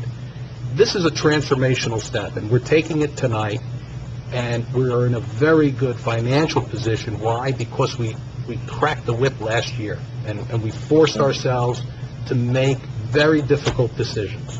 And, Joe, I think you hit it on the head with changing of the positions, and it's really, what is our future structure going to be?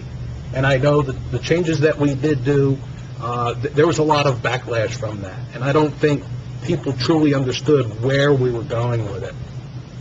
And hopefully tonight, Not a lot. There was some from those who were affected by it. that is true. And tonight, we start to see that transformational change.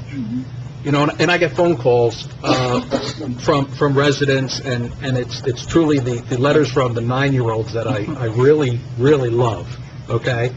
But residents are saying, what are you guys doing? I'm reading the newspaper, you guys look, what's going on? And I'm so limited in what I can tell them due to all of the executive session things. But, Joe, you point out, legal fees alone, okay, have decreased over 51%. Why? Because we're doing things smarter, okay? We're not working harder, we're doing them smarter. And truly, that's the basis of the transformational change, and I'm happy to be a part of that. And anybody looking at that laundry list of capital projects, the taxpayer will probably be cowering, saying, when is the hammer going to come? And it's not coming. Yeah. It's not coming. It's not coming, and that's really that's a impressive. beautiful thing, and, And the court is the shared court that we have, that we're, about to embark upon with POHAT is an example of, last year, we're losing $75,000. We're in the red. The taxpayers are paying for an inefficient, broken system that just didn't work, and it was costing money. And when we fully transition into the shared court, which we hope to have up and running in July, that's going to go from a negative to generating about $35,000. That's a $105,000 swing just by that one move. These are the types of things that, as we continue to in a smarter fashion, deploy our resources, we can do more for you without, increased costs. Even some of those capital projects, even the stuff that's not capital, that's in the budget, like the scanners and stuff like that, that's generating revenue, that's not costing us money, that's stuff that'll pay off very quickly, so. It's generating revenue, and even though crime is down, it's going to make Greenwich a safer place. And I believe that's part of our routine here, is to ensure that. So with that being said, roll call. No. Yes. Yes. Yes. Yes. Okay. I have a few other things. You want to say, Bob? Or? Yeah, okay. Let me get through my things, and then if we have other things, then we'll let you guys go. Okay, appointment to Historical Commission. I need a motion to appoint Gene Bradbury to the Historical Commission. I'll make the motion. Discussion, roll call? Yes. Will, He's absent. Clark, Yes. Milioti, Yes. Adams. Yes. I'll do proclamations while Joe is pending, then I wanted to bring the capital ordinances. That's why I wanted to still here. There's a couple of proclamations. Is this by motion for proclamations? You don't even have to read them, you can just do like the bottom. Okay. Three proclamations. So there are, 4 pages long. yep.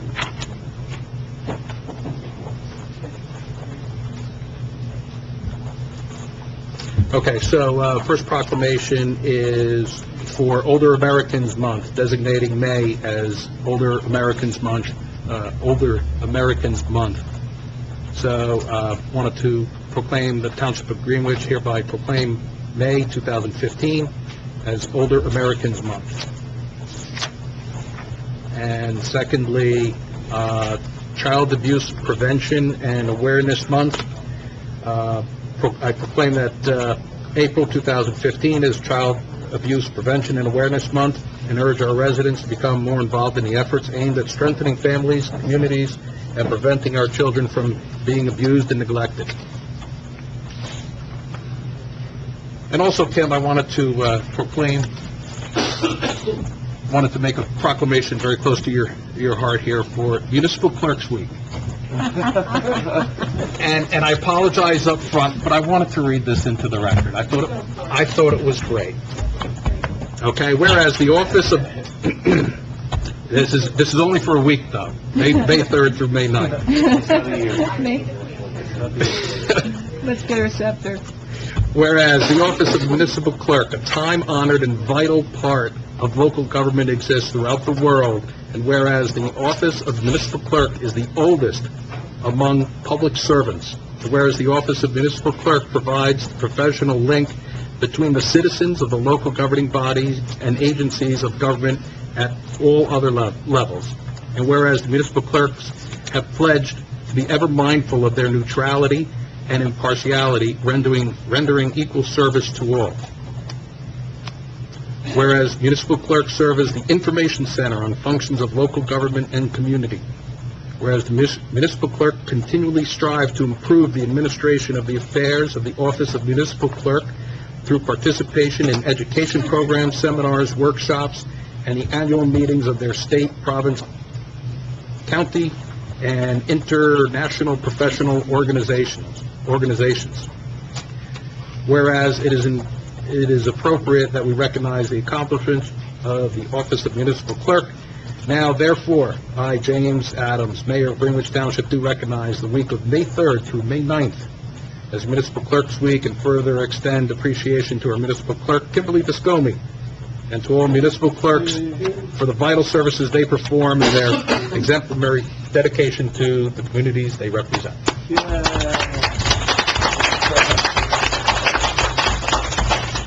No, you only get a week, I get a whole month.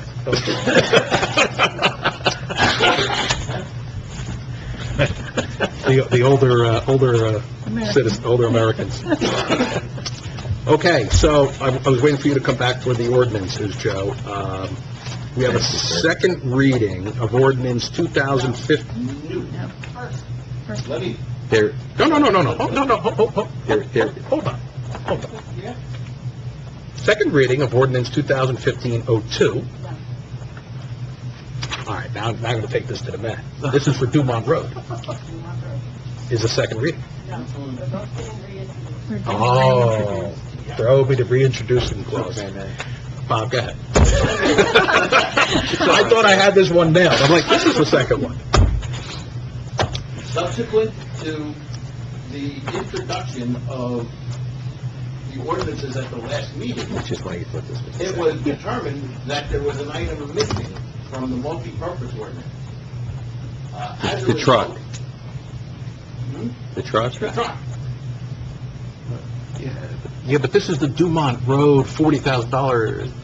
Once those ordinances are introduced, before you can hold a public hearing on them, they have to be published in accordance with the local bond law. Yeah. Because the one wasn't published, neither got published.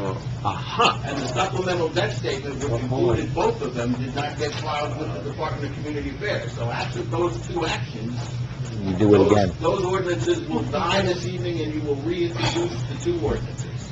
Okay. Okay. Excuse me? I just read your proclamation, okay? Okay, so do I have O2 in here to introduce? So it's introduction of O2 and 3. Thank you. I was so confident. Okay. So I'll do it by title only. So, need a motion to introduce ordinance 2015-02, bond ordinance providing for a supplemental appropriation of $40,000 for the resurfacing of Dumont Road in, by, and for the Township of Greenwich, in the County of Warren. Second. Discussion? Roll call? Yes. Yes. Yes.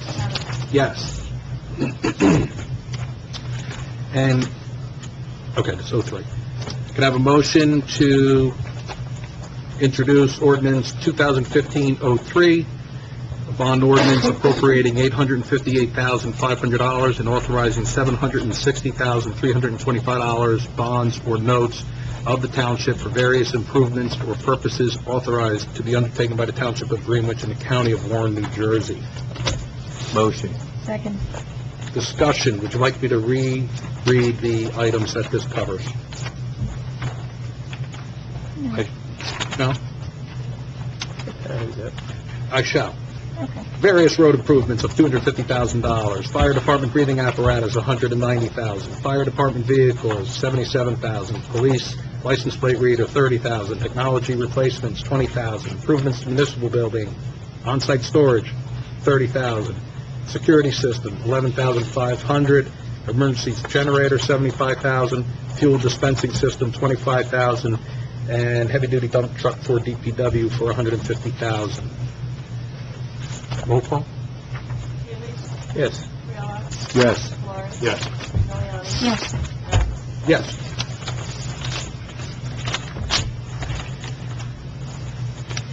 Okay. Anything on a new nuisance ordinance?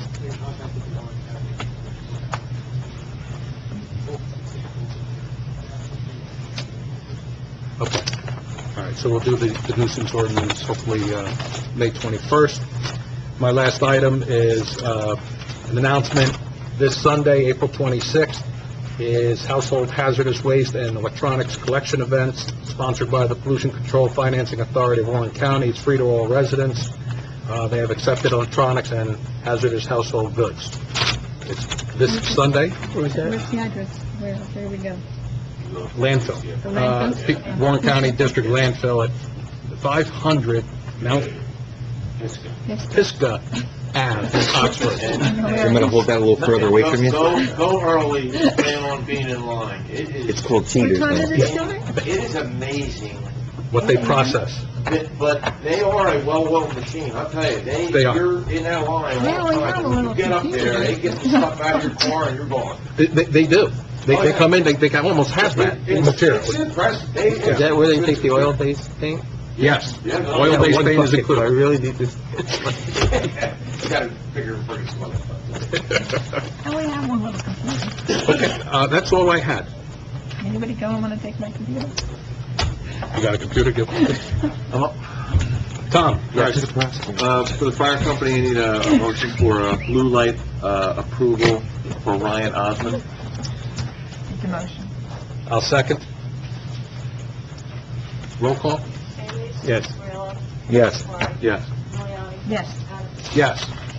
Quick OEM update on an incident report that was filed on March 27th. The incident location was Still Valley Road, drainage system under Route 78, exit 3 in West Avenue. Homeowner was 100 Still Valley Road. There was some concentrated car wash soap from the automatic car wash that had reached, responded to by Chief Mexi, the Warren County Hazmat team, and the Warren County Board of Health and the NJDEP. The situation status was turned over to the Board of Health and the NJDEP and is still under investigation, unless, Joe, you have any further. Just a quick an IT, an information technology status update that needs to, I'd like to bring to your attention. So far, Jeff Jewell states that under the police department Cody server is updated and working with no reports of any issues that he stated. The one remaining item is that there's an old server that runs the police department's previous software system called Informant, and apparently is still in use. The server's 10 years old. The problem is we can't migrate the Informant software to the new server without assistance from the vendor, which they are saying they will not migrate because it was signed off on by previous Chief Guzzo. So for them to come in and do the migration of this system, it will cost $10,000. So this is something we may want to, under contract, get, Frank Dale involved in, to say, hey, under previous contract, Is this the they one should where have done the migration. Is that the one where we're paying it on the credit card? I'm not sure of the payment. You remember that? I remember that. Yeah. I remember that. But Jeff is saying that that's the only outlying You want a item. So motion I'd like to- authorized to do yeah, this? I'd like to, make a motion to authorize Attorney today to look into under the contract. Roll call? Bailey? Yes. Ayala? Yes. Lorick? Yes. Milioti? Yes. Yes. Yeah, he's got everything. Yep, so. Your report is under tab 7, Tom. We'll write Jeff's it. IT report. Yeah, that's the reason why I wanted to just agree. That's just his laundry list of items and statuses, and some of them look to me like they haven't been updated. But right now, those are the open, major open items. And our land use board, yeah. In your land use board there, so which is under review. It's not on here. Yeah, okay. I'll make sure I have that on there. Yeah. I'll talk after And Angela. then the approval of the police department monthly report. You guys should have a copy that's not in your Yeah, packet. it's right here. That's all I Do we have. have to do this by motion? I do have to do a motion to accept the report. I make the motion. Second. Discussion? Roll call to accept the Greenwich Township Police report. Bailey? Yes. Ayala? Yes. Lorick? Yes. Milioti? Yes. Yes. Done. Thank you, Tom. Motion to accept new squad members John McFadden and Emma Pike. Make the motion? John McFadden Jr., sorry, and Emma Pike. I'll second. Roll call? Bailey? Yes. Ayala? Yes. Lorick? Yes. Milioti? Yes. Yes. Frank, please, what did you want me to make a motion for, to authorize you? Firehouse? Lease? What do you need? Okay, a motion to authorize township attorney to execute, the firehouse land lease,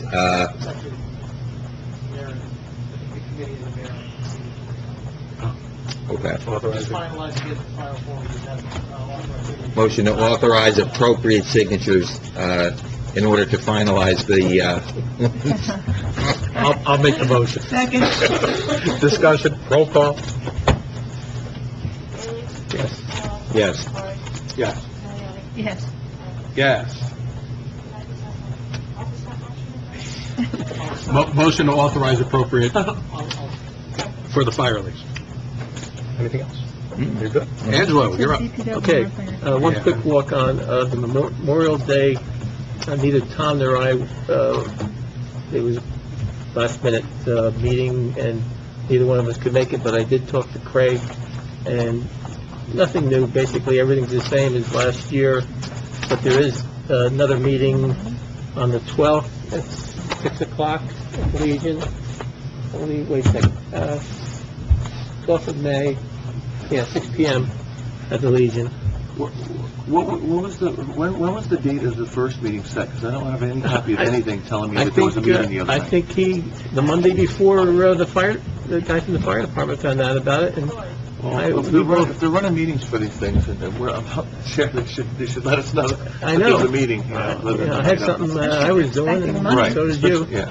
I would expect to be invited to the next, just let them know I expect to be invited to the next meeting if we're running. Yeah, I called him to find out what happened, and so he said, well, there's another one on the 12th. I mean, if you want to, We should be at it, you know. I mean, Craig should be, emailing us What time is it? Yeah, he should, at 6 And he o'clock on has the all our 12th. phone numbers? Yes, he does, yes, he does.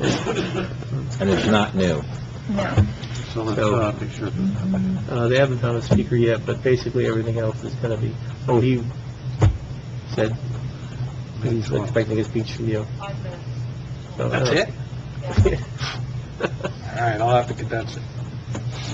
But I mean, I'll show I you. think you would call, $50. he hasn't called you. It's a good thing we didn't. No, he has not. No, Mayor I mean- Visconti, because I think it was like 30 minutes. In the heat. Okay, animal control. Had a meeting with Amanda, very nice meeting, and basically she's fine with everything we talked about with all the rules and everything. And she's fine with doing the thing with the Google phone? Voice thing. And we talked, I got an idea of some of the things she does, and so we had a very nice meeting. So Good. I don't know if you want to add that, those rules to our, Is there any cost involved with this? no. Okay. But I would suggest you have Jeff Shaw or somebody add it to, I don't know if you want to put it on Tim's computer or whose computer you Well, want to she put it comes on. in here and enters, so wherever she enters the Google, if that's where they're calling in to make the request. That's what you're talking about, right, Ann? Yeah, it should, coordinate with Jeff. Yeah. yeah, the county should be told, and it should be put on the county's website as well, so that it lists it, because if somebody checks the county. So right now, we have right now we advertise animal control, and we have a phone number there. Her private cell phone number. Right. So we're going to mask, well, I think what you're saying is we're going to mask that phone number.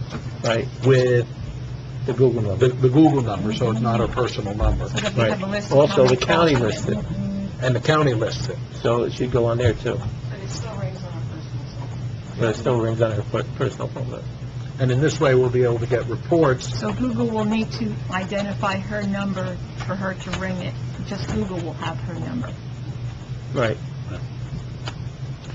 All right, so how do we want to work this with Mr. Jewell? Is this through Tom? Yeah. You got that, Tom? Yes. All right, Tom's got it. All right. Very good. Thank you, Angelo. Okay, did you have Well, he's something? got one more. Yeah, I got one more. Oh, I'm sorry. Curfew. We talked about this last year. All the problems we had with the kids from Phillipsburg coming into our town, making trouble. You remember this from last? Oh, well, you weren't here. Thank God I was on there. Yes, you were. Wait, you were here? I don't You were remember. here. I don't remember it. Yeah. No. But did we define who it was? Refresh your memory.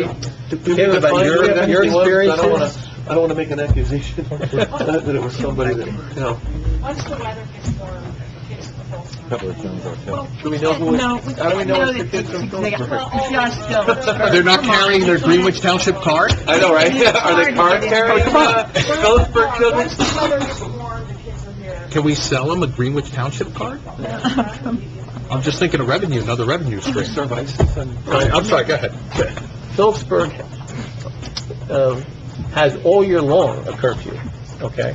So they know that we don't have a curfew, so they come here to do their wild things. And so, the thing was, we talked about having a curfew here. We don't have to have it all year long. Basically, it would be, I would suggest from school, let's out, start our curfew, Well, should we Yeah, do it the all children. year? Is your suggestion to do it all year long? I don't see why not. What time would you We have to suggest? amend the ordinance. What do we have today in terms of an ordinance for We have an curfew? ordinance, we have a curfew. It's, Yeah, we enact on Halloween Right. curfew, yes, but that's the only thing we have. Yeah.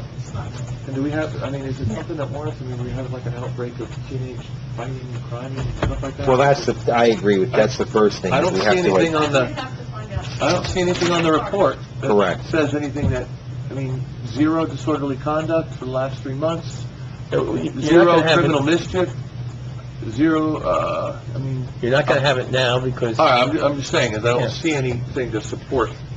If the numbers were up, I'd say, I'd vote on it. Well, June, July, and in 2014, what Tom was talking about is minimal on it too, because Right. he lists June and July of 2014. Tom, I think you're right to look at low, and I would say this, that there's constitutional implications, there's First Yeah. Amendment implications with infringing upon people's rights to peaceably assemble. Right.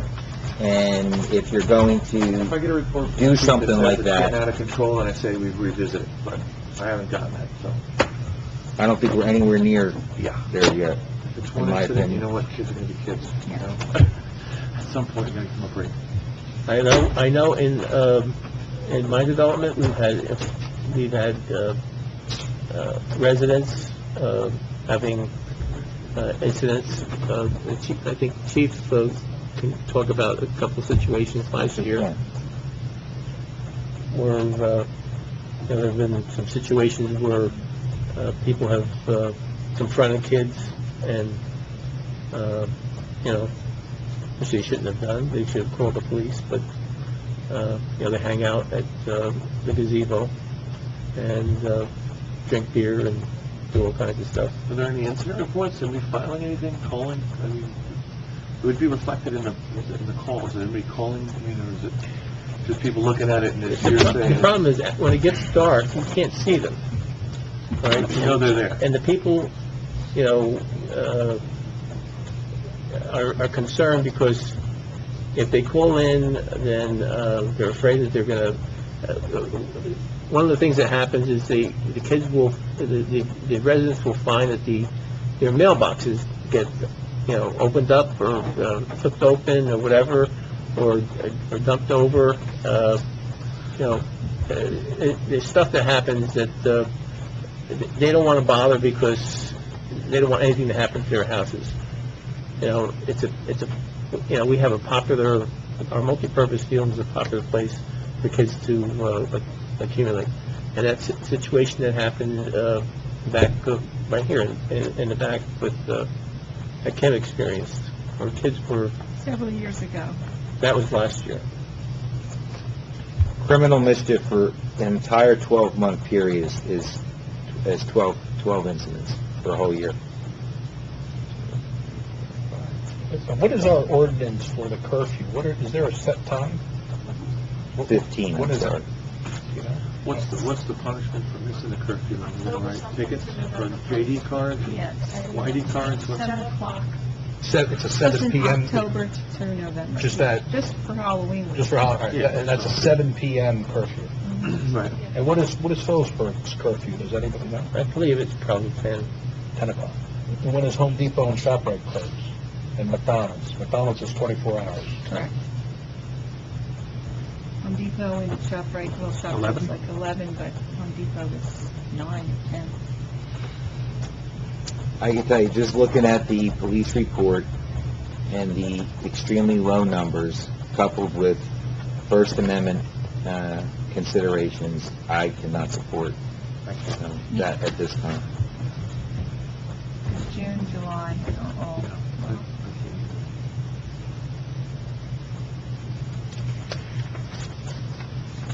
Okay. I don't think I'm going to go with that, especially in light of where I think we need to go from a technology perspective.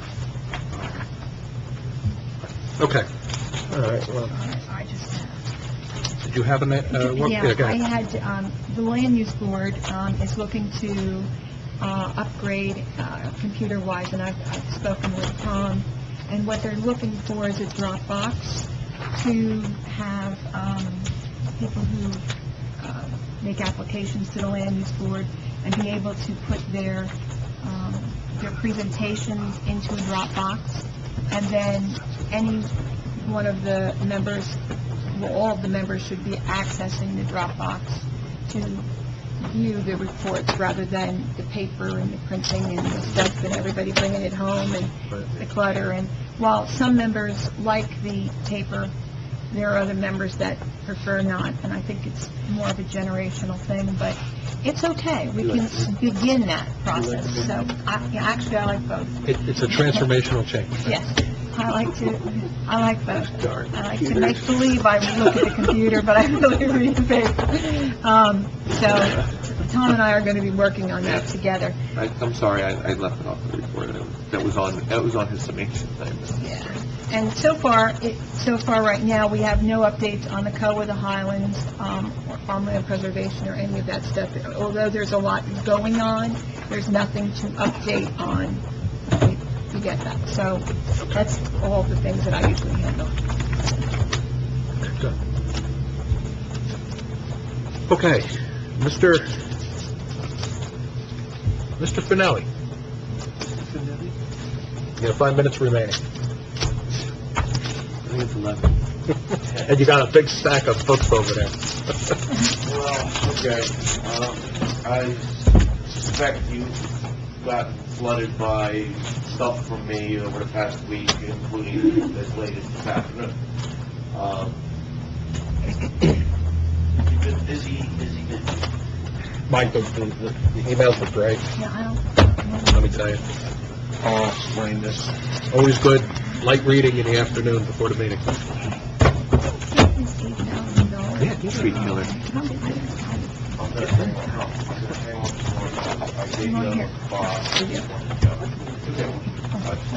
Everybody.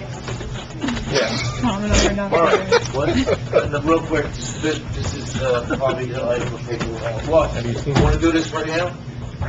We're doing it, Mike. Or you want to wait till last, it's going to take a while? Well, no, actually, no, go ahead. I mean, this is Yeah. This is the appropriate- We've been waiting. Micro.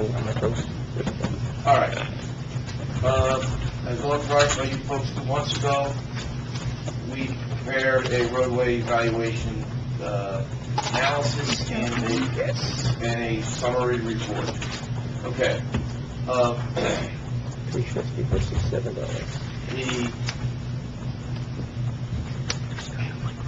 The report is really, the results are in these spreadsheets that you have to pull out. That is really sums up what we did. I should say we, because I didn't do much of it. Donna Becker from our office, his name is on the cover of the report, walked every mile, foot of municipal roadway in Greenwich Township. She took over 500 photos. The photos, unfortunately, were approximately 2.5 gigabytes and were not able to be downloaded to a CD. They have to be downloaded to a DVD, which we didn't happen to have. So, you'll be supplying, well, this is 500 or something. I'm going to be sending you the DVDs with 500 plus photos, which will go, or intended to go in the back pouch. Okay. There are the maps that are in the pouch in the back. There are larger scale maps too, which show the location of each photo. Mike, did you give Joe Betsy a copy of this? too? I sure did. Okay. He's got it right there. He's knee-deep in the spreadsheet. He's already on page 55. First copy. Okay. Okay. So welcome to the room. All right. So we still owe you the DVD with all the photos. And if you want a big map, when I say a big map, we put 11 by 17s. There. There's 24 by 36s, which are obviously much bigger and clearer, and you can see where all the photos were taken, the direction they were taken. So if anybody wants, you have these electronically as well already. Okay, all right. So if you want the full-size sheets, let me know. Otherwise, you got the 11 by 17s, which are in the report. Okay. What we did was, if you go to Appendix B, which is this Asphalt Institute publication, pavement rating system for low-volume asphalt roads. That is what we use. Page 10, Page 10, 11? That's page, Exhibit page. But well, 10 it's is not even, before. it's after the blue. Oh, after the blue Where it's tab. Appendix B, it's after the spreadsheet. Okay. That was the guide we used to rate all the roads. And you can see, there are a great number of individual parameters that each road was given a specific score for each type of defect or parameter. So the point I'm trying to make here is that there's very little subjectivity to this. This is a very, I mean, Donna Becker might rate the alligator cracking of Arbor Drive a 4, and Mike Finelli might rate it a 5. But I mean, we're talking about a scientific analysis and a corresponding result. Okay. All the roads are listed. There are 2 different spreadsheets here. They are set up in alphabetical order, just in case somebody wants to look at their own road, which I'm sure everybody's curious to how their own road ranks. That's why we did an alphabetical order.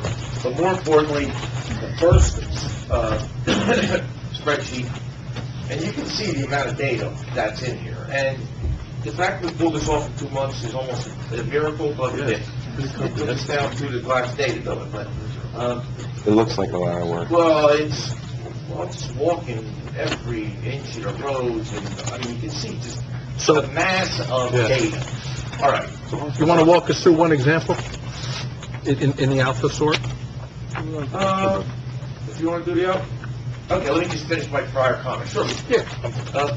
Okay, again, there's two pullouts with all the roads, all the municipal roads. One is roads by rank, one is roads by alphabetical order. Roads by rank is probably more important, chief, because if you see, okay, and you know what's funny? I found it funny anyway. The roads by rank is the first pull-out Appendix A. And it goes from the worst rank, if you go across West Avenue, is the first road listed. You go across, you get to ramp, which is about 3/4 of the way through, and you see a 40. And I'll get into the numbers in a little more detail real quickly. Obviously, the lower number, the worse the road. And there is a corresponding scale based upon the rank that puts you to the type of repair necessary. And there are various types of repair that are recommended and are included in the report. Okay, let's do what Mr.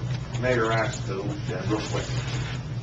Let's just pick West Avenue as on the top of the list. And do we know what West Avenue is? I was going to do Adams The Drive. complaints. Okay, you want to do Adams Drive? The complaints, first one. Okay. the complaints from Shannon Shine. And coincidentally, it ended up turning out to be the single worst road in the township. Yep, Which was, I get my car washed there. That's true. That's the worst town in the township. That is the Worst worst road, road. worst road by rank in the township. Okay, now there's a lot of stuff you got to soak up about this, and I don't want you to study it because you'll get bored to tears. But there's also traffic-related parameters that play into this as well. Okay, the fact that West Avenue is ranked the lowest, it also has very, very, very low traffic. So if you've got another road that's ranked, obviously, maybe not as bad from a ranking standpoint, based upon the cracking and the unraveling and the quality of the pavement, but it's a busy road, like a Storesville road or a Beatty road, or something that sees more, a lot more higher volume traffic. Well, that's where the budgeting of our capital improvement and roadway repair dollars is going to have, you're going to need to make those kinds of decisions. I mean, you could start at the worst road and work up, or there's some subjectivity relative to traffic flow and Well, like that. let's just take West Avenue, for example. While I agree with you, I mean, the complaints that have been coming in here, and the man just opened the business, and, even if there's something we can surfacely do just to help that out, and then put it on, But another list later on. Before we go there, Yeah, he stood here yeah. and said, "Give me the road, dedicate it to me, and I'll pave it." Did he? He did. I don't remember that. He did. I'd be happy to give it to Did him. Yeah, I would be happy. He said it. If he, I'm looking at the repair. I'm looking at the repair bill, $85,000. He could have the road. Yeah. Right. Well, there's a problem, though. Joe, it's an interesting whole... With certain restrictions. Exactly. There's people that have to... I understand, but you could do that with right of way and access and all of that. That's easy. Yeah. He could have it. Well, that's a call. Well, That's a phone call. that puts a whole other angle into this. I mean, Really? Is it a donation? Is that tax deductible? Joe, is that tax deductible? That's a beautiful concept. All right. Anybody want to Dr. Road? Yeah, okay, you want to use Adams Drive? Do you want to use Adams? Not that I'm prejudiced. All right, go live on Adams Drive. Go to the I do not outside- live on Adams Drive, but there is. No, just pick something on this first page, you know. Fox Run Road. It's one of the older ones. Yeah, wherever you were, you could have continued. Well, I'm just gonna do West Avenue, just because it's Go for it. a top. Go for it. Oh, Traffic no, is that's not two. Rick Line Hill Road. That's a, Yeah. that's a more of a collector road, and it's not a subdivision road. Okay, that's the fourth one down on the list, okay. Here's the column, this is second cross, you don't know explanation, that's there, okay. There's right-of-way width, hardway being on the actual roadway, length in feet and miles, and then curbs, and then whether they have curbs and or sidewalk, and what type of curbs and what type of sidewalk. Okay, and then any comments we might have had, okay. Then traffic. Now, traffic was a, subjective measure based upon one, being very low, a private cul-de-sac, so to speak, and 10 being a busy road. You can see, Dumont is a 10, and there's a few other ones, so, Dumont's a 9, pardon. Now, although the next 10 or so parameters, TC, LC, AC, etc., that's where you have to go through the report, and you can see what they all stand for. Transverse cracks, longitudinal cracks, alligator cracks, shrinkage cracks, rutting, corrugation, raveling, blah, blah, blah. Each one, it has to be scored between 0 to 5 and 0 to 10. The ones that are 0 to 5 are not as critical to the competency of the roadway as the ones that are 0 to 10. Like longitudinal crack, the worst grade you can give it is a 5. An alligator crack, you can give it a 10. The point is, what happens is after you add in all these parameters, you subtract it from 100. So the higher the number of these parameters, the bigger the final number to subtract from 100, and therefore that would lower the rank. So you're working from 100 and you're working down. 100 is the best road. 100 would be a brand new perfect road that never saw a truck. Gotcha. And there aren't any. There are no 100s here, Mike. Okay. So, I mean, I'm not going to define every one of these things. I don't think that you want to hear me that tonight, but they're all defined in the report and also the rating and so forth. Okay. Then we get into, and then we calculate the rank. And that's just basic mathematical formula. Okay. Then we get into manholes, inlets, and number of manholes, and then the number of inlets, obviously, on the road. Then we get to square yards, obviously what kind of quantity we're talking about. And then we have the type of repair. The type of repair is also defined in the report, pages 4 and 5. And there are 5 different types of repair that we consider. And no particular, this is not an order of priority. This is just an order of how they're listed in the report. Your basic overlay. Your mill and overlay. Mill and overlay is normally when you have a curb, because you want to keep the curb revealed, so you remove some of the pavement and you overlay. Microsurfacing. Microsurfacing is really only appropriate when you've got a good road to work with, because in essence it's economical, and you can get a lot of road done for your money.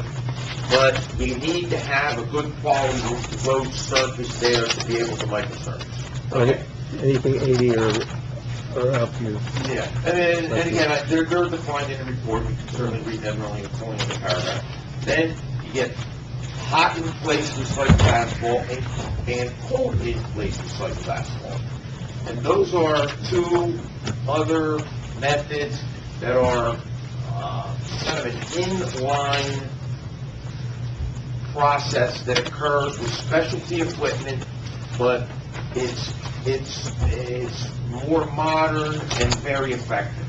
And also, it's a little more expensive, of course.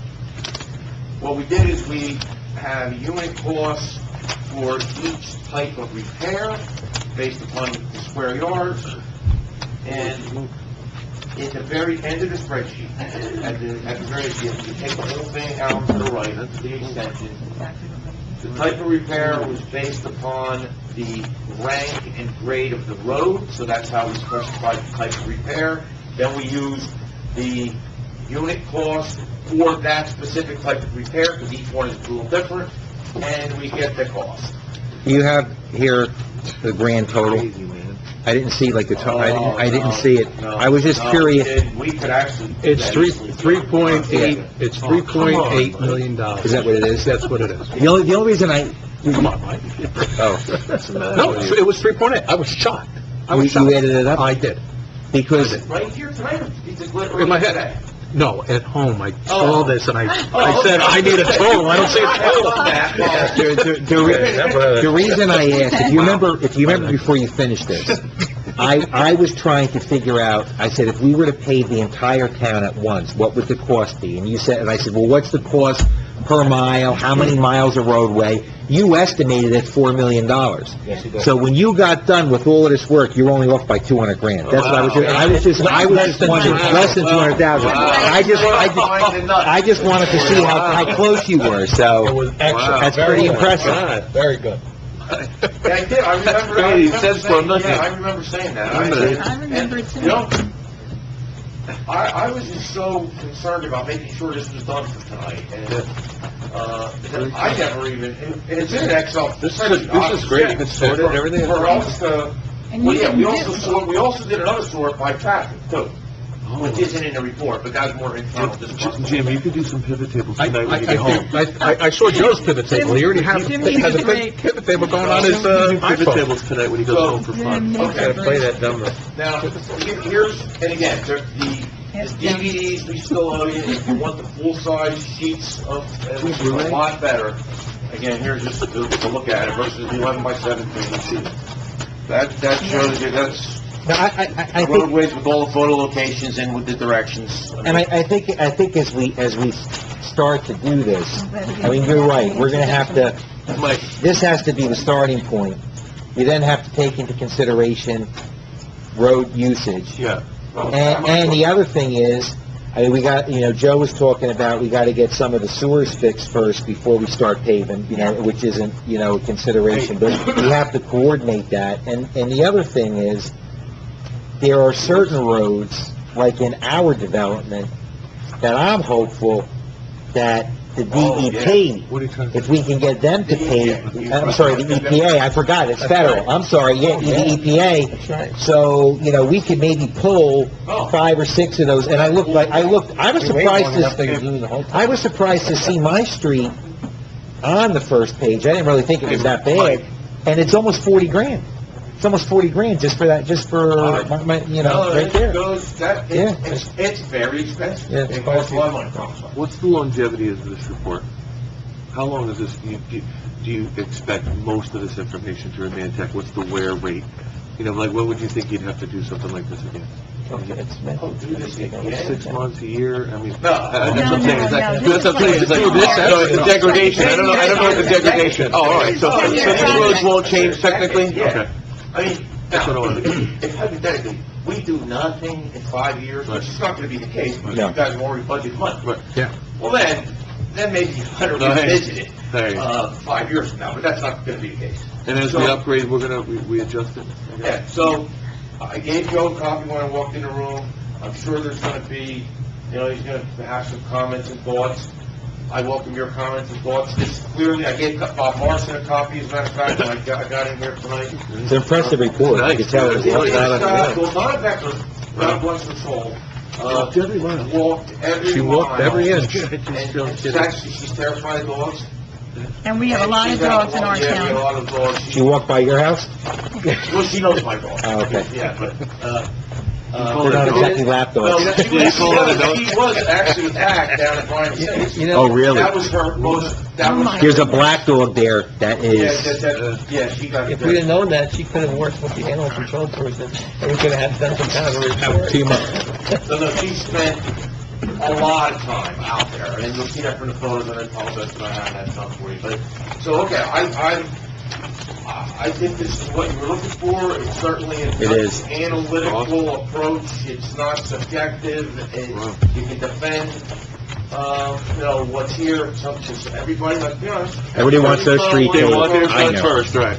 So here you go. There you go. You can't get X road done because the Y road's way worse. Correct. All right. Yeah, and they Nice can't job. say that we're doing our Job. roads first, Mike. Right. Which is what, Right. you know, it's not that our roads would get done first, no. It's based on whatever you're... I think we're gonna give him West Avenue. I think we should, if that's what you said. Good grief. Charlie Brown. For real. There's the other place, what, the other end, the antique. Oh, yeah. The other part of the street. Yeah. We gotta, cool, we just gotta give it to him. All right. We call it Sammy Shine Way. Yeah, it is that. Okay, back to the, all right, done, we're done? Yeah. Go on, all right. Thank you, Mike, and thank you to Donna That's for, the first item in my report. We didn't even do the rest of my report. I wanted to thank Donna for walking and doing this effort. This is you. Yeah, she's really young, she's a licensed engineer. Obviously fit, she just... She's in a whole lot better shape now. She's other towns in her prior, employment, so she was, it was a good thing. A good fit. Very good. Okay, That was just the first report. the, You're really blowing your time here, Mike. It's okay, I don't thought worry, you'd have Mike. this all done by 9:30. It's okay. all right, no, I'm trying to think of this item to talk about. Okay, here's more good news. The north and south Main Street, Washington Street signage, Yeah. striping that as we... What's gonna come first, the Lindy sign or the stripage? Well, that's gonna be close, because once they get, because I talked to Marty about the Lindy sign, once they get the $100, which will be soon, It's on the bill list. yeah. There's $100 sitting And here the as I Lindy sign. sign... Was the animal control thing on the I hate list? to almost admit that, but because that's gonna be very soon, I think. Was the But we have ordered the signs, because it's all through the co-op. The signs are ordered, the striping is a different contractor, that's being scheduled now that we're past the winter, all the crap, excuse my French, is off the roads. So it's gonna be now a function of just scheduling the work to be done. Now, you guys are gonna have to be installing the signs, by the way, just FYI. Now, let me also forewarn you, because this is gonna happen. I can bet my house. Is it me that you want to No, forewarn? all of you. Oh, really? The township committee, these signs that we're putting up, not the pavement markings, the signs, are big signs. And they are in a specific location based upon spacing, sight distance, etc. We will refer the calls to you. You're right, there are gonna be people that are not gonna be happy when we go to put this sign in front of their house, even though it's in the right of way, or it's far right, but it's gonna happen, but that's why. Well, let's deal with that when it happens. But it's gonna happen. We also had 75 people here when Mayor Rumblestrips, and this is the compromise from that, so I think that the vast majority will be hopefully appreciative that we heard the concerns, so, Real quick, the unfit dwellings, all these re-inspections are done. I was hoping to actually get that out for tonight's meeting, but with all this other stuff, they took a backseat, to be honest. So, but the inspections are done, you should get the report very soon. Good point. I'm gonna walk one on here, Kimberly. 102 Bradford, we gave them a date. Do you need to coordinate a re-inspection with Mr. Mike? The health officer? Bradford Lane will be Friday, May 1st. The houses will be emptied out.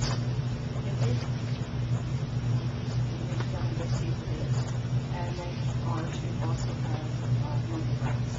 And then mow the grass by the street. And back.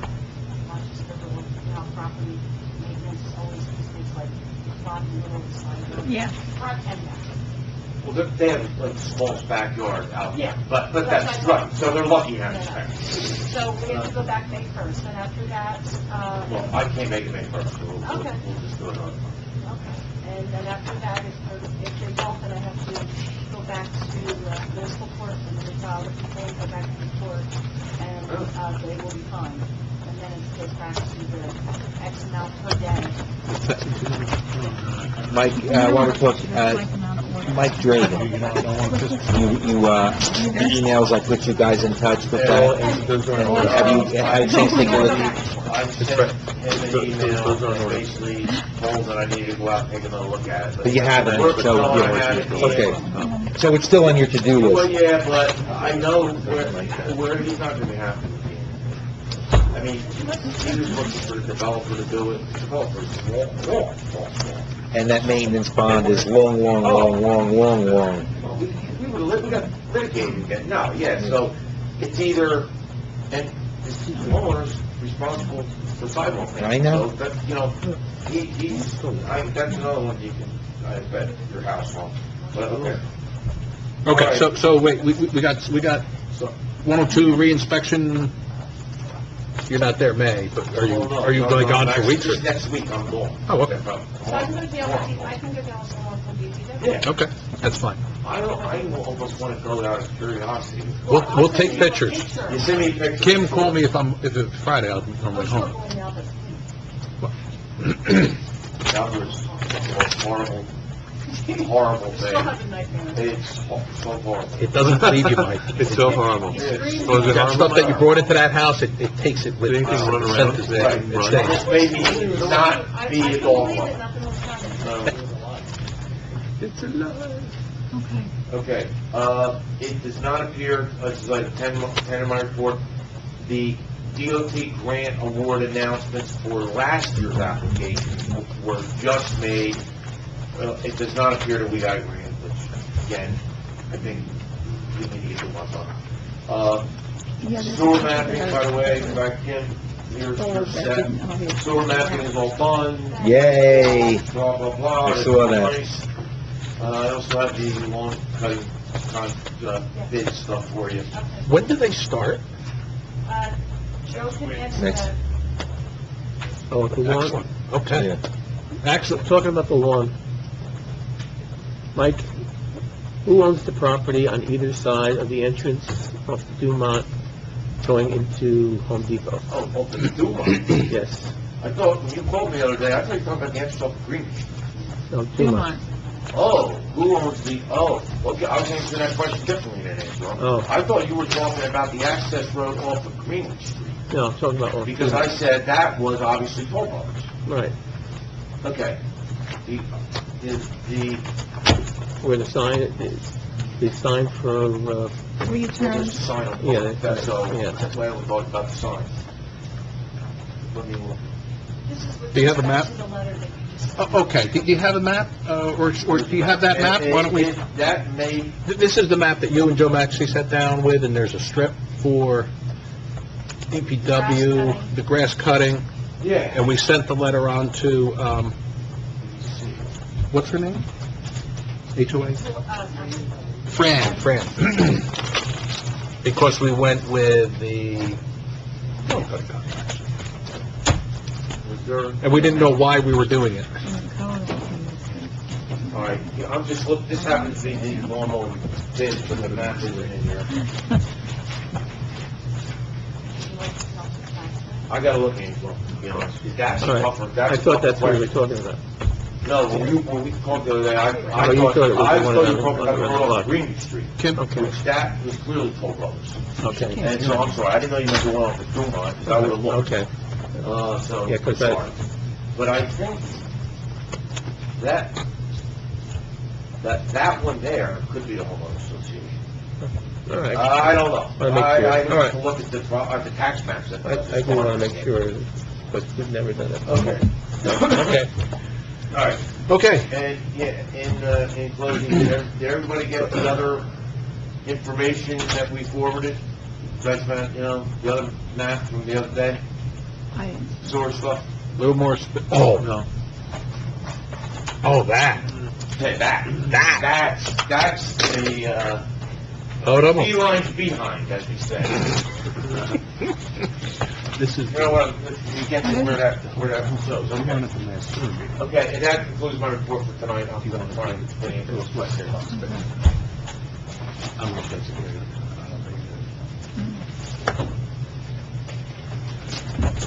That was it, Mike? Yes, I'm done. Okay, thank you. Motion to open the meeting to public comments. Motion? Second. All in favor? Aye.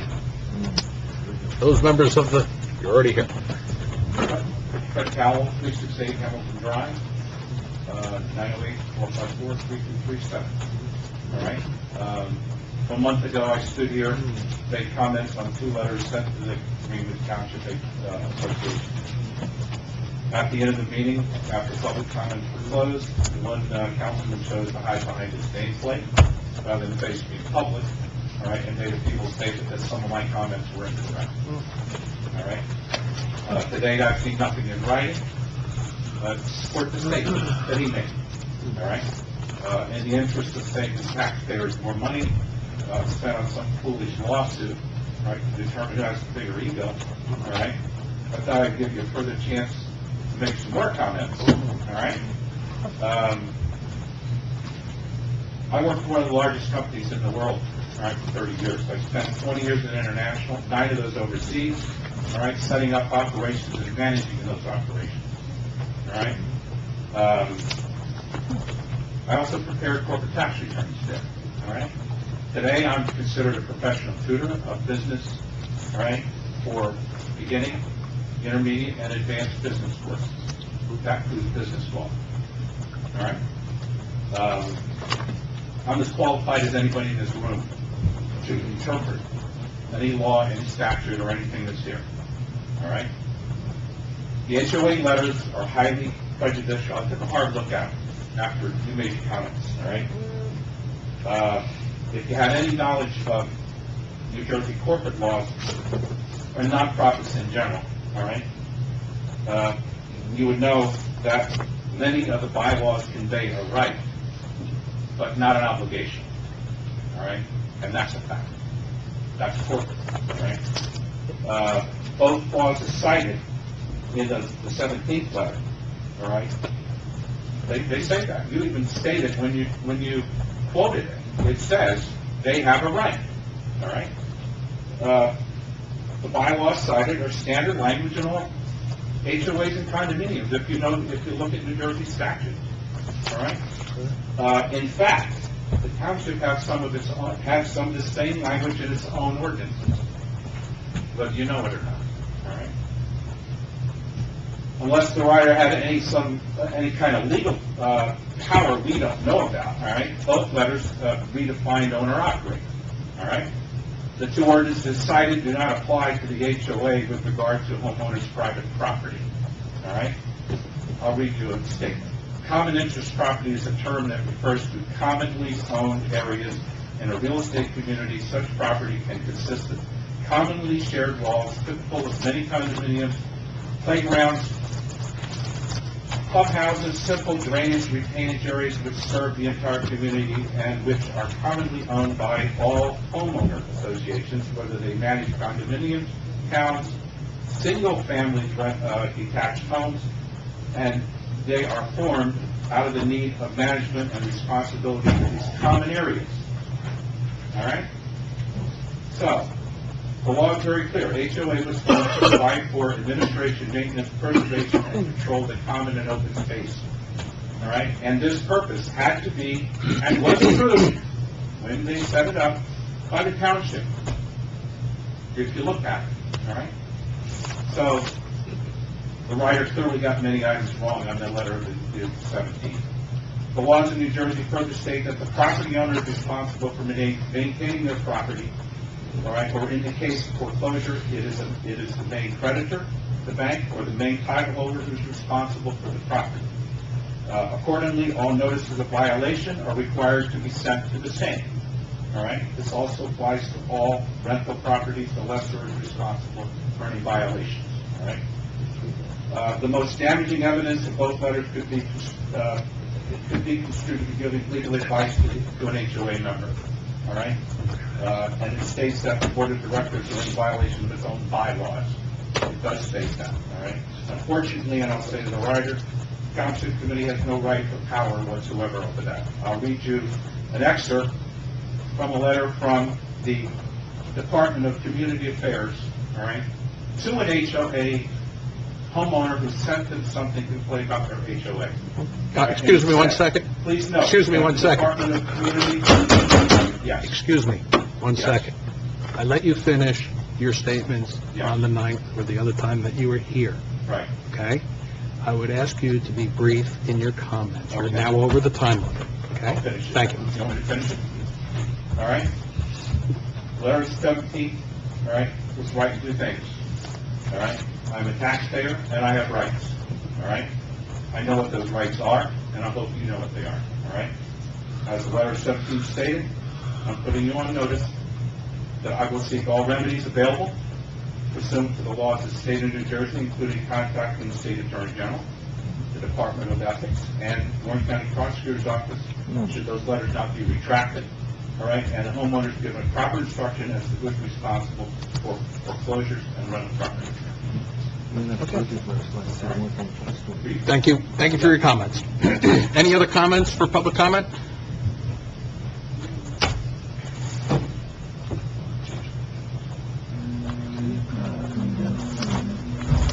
Terry Hill, 529 North Main Street, Emerald, support. During your talk about the budget, you mentioned about a storage building here on the municipal lot. One of the things I failed to mention when I was doing this call presentation, you can only fit so many vehicles in our building, and in 53 is going to become a fire rehab vehicle. We're going to park it outside, and we can shop it, cheap working building type thing. Yeah. When are you guys talking about getting a building permit? Is it going to be this year? We haven't gone into the details of it, but it's really high level at this point, but Two for one? absolutely, absolutely. We'll coordinate. Yeah, We'll good. let you know when we're gonna do it. Absolutely. Joe, you're hearing that, right? Okay.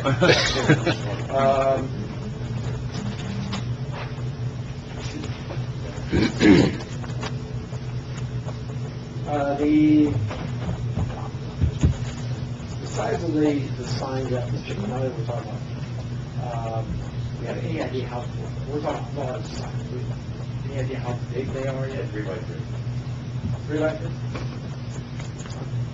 Bigger than normal signs. It's going to definitely put an oversized stop sign, the oversized stop sign is 2.5. Like 2.5. Yeah, it's just, you're standing next to it, yeah, it takes a little bit Wow, okay. I could definitely have an effect on the appeal when you're in certain parts of the township. So the placement of that will be addressed. Okay, that was pretty much it. But you actually have any other branches left going around? You got a set of action? No, not that. The one street map that you had? Oh, the Joe Vincent special? Yeah. Oh, yeah. Those aren't those the color code thing? Yeah. I'm away next week. If you think I'm Gary, call me or email me, like, I'll review it. So, yeah, that's fine. Thank you, Gary. Any other comments? Hearing none. Motion to close public comment. Make a motion. Second. All in favor? Aye. Aye. Old new business. Motion to adjourn. Motion. Second. All in favor? Aye. Aye. You know, I just looked over at you and I'm like, oh,